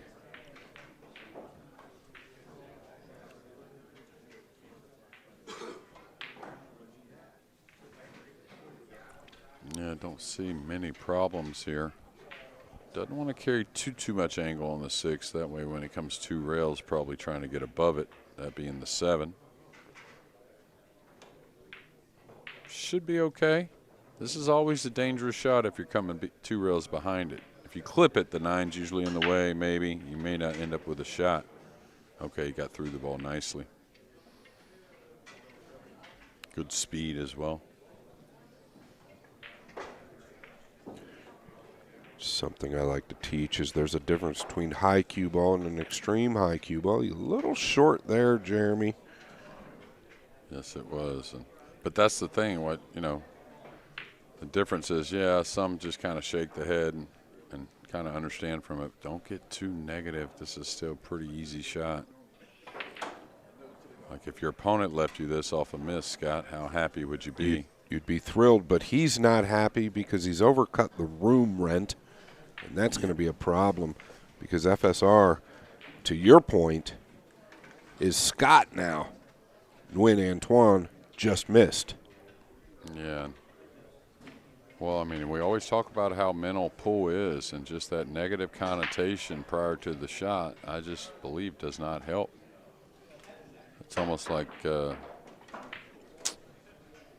don't know, there's, I guess, a lot of ways you can explain it, but it's got to slide. Did he get away with it, Jeremy? I don't know that he did.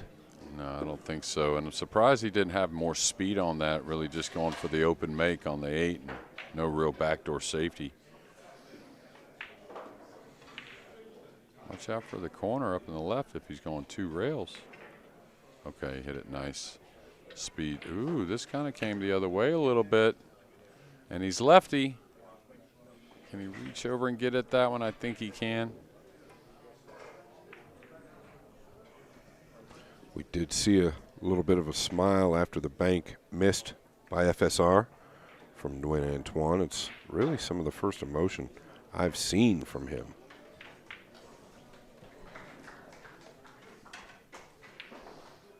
No, he's actually pretty lighthearted overall, and usually a nice smile on his face. Just like you wouldn't believe the fans last year in Vietnam. Just absolutely incredible. Just tried to make you feel good at all times, no matter if you're in the tournament, working the tournament. You've got knocked out, playing perfect, whichever one it is. They were there to support the players and really appreciated all of them coming that far for the Hanoi Open. Yeah, Matchroom did a great job of actually displaying that on camera as well. It was amazing to see all the fans there. I'm sure in person it was a whole different experience. And if you don't get a chance, you should get a chance to get there 4 apiece between Tuan and Ruiz. All right. I was thinking if the 6 was going to make a big pocket, but it looks like kind of closed the pocket a bit on the bank. So should be cue ball behind the 3. And good, really well behind the 3 also. I'm surprised he really didn't try to jelly him up on the back of it, trying to cut off the jump. Yeah, you could have used a little bit more of an inside ball at that pace and really got up underneath it. I guarantee you, Nguyen is happy he's where he's at. Needs something good to happen.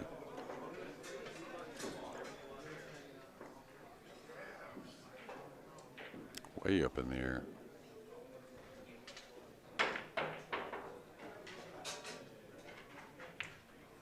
Leave a bit of a tester. Yeah, this isn't the end of the world, is it?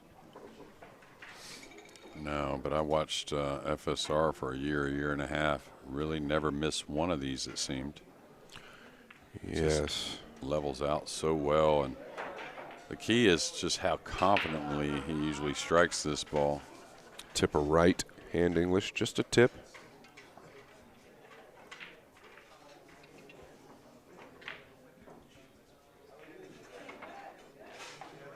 Well, you got him, Jeremy.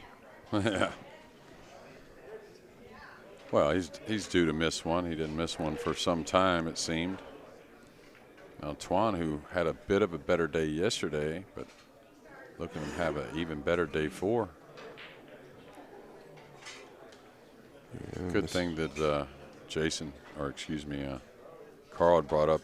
Interesting to see how many seeds those top 8 that were the 8 off the rankings, right? And then 8 kind of selections, wild cards into this event.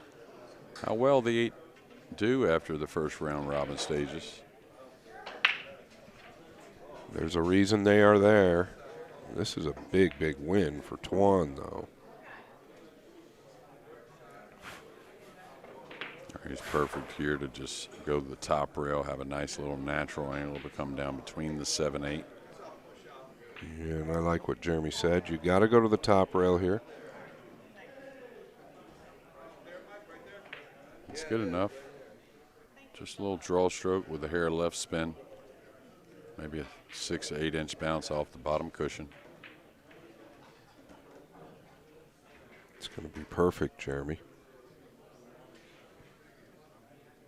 Yeah, really talented player, you know, and all he's going to do is get better and better with all the events he's going to play in this year and the World Nineball Tour and, you know, of course, the best players in the world. That's really where you start to improve your game. Now, you do get tortured doing so at times, but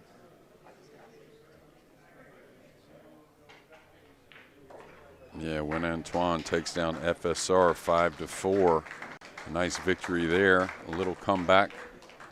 So that wraps up this afternoon session. You can see table 1, 5-0 for Koping-Yi over Dang. Gorst 5-1 over FSR, 5-3 for Woodward over Shaw. Feliciano with 2 big wins over Ouschan and Boening. And Mario He with another win over David Al-Kaidi. That's table 1. Table 2, Zelensky over Al-Kaidi. He over Filler with a big win. Got his day started. Win Antoine 5-3 over Boening. SVB cruising along over Koping Chong. Dang and Tuan with the last 2 wins. Now for tonight's order of play. Albin Ouschan over Koping-Yi, SVB and Zelensky. Zelensky again against Gorst. SVB and He, Filler and Al-Kaidi and Jason Shaw and Albin Ouschan to wrap up table 1. And again, table 2 you can watch on your Matchroom Multisport YouTube channel. It's Gorst and Koping Chong, Filler and Woodward. Woodward on there again against Dang, Koping-Yi and Boening, FSR and Feliciano and Koping Chong, and Win Antoine to finish. So thank you very much, everyone. Stay tuned for more action. 5:30 Eastern for more PLP.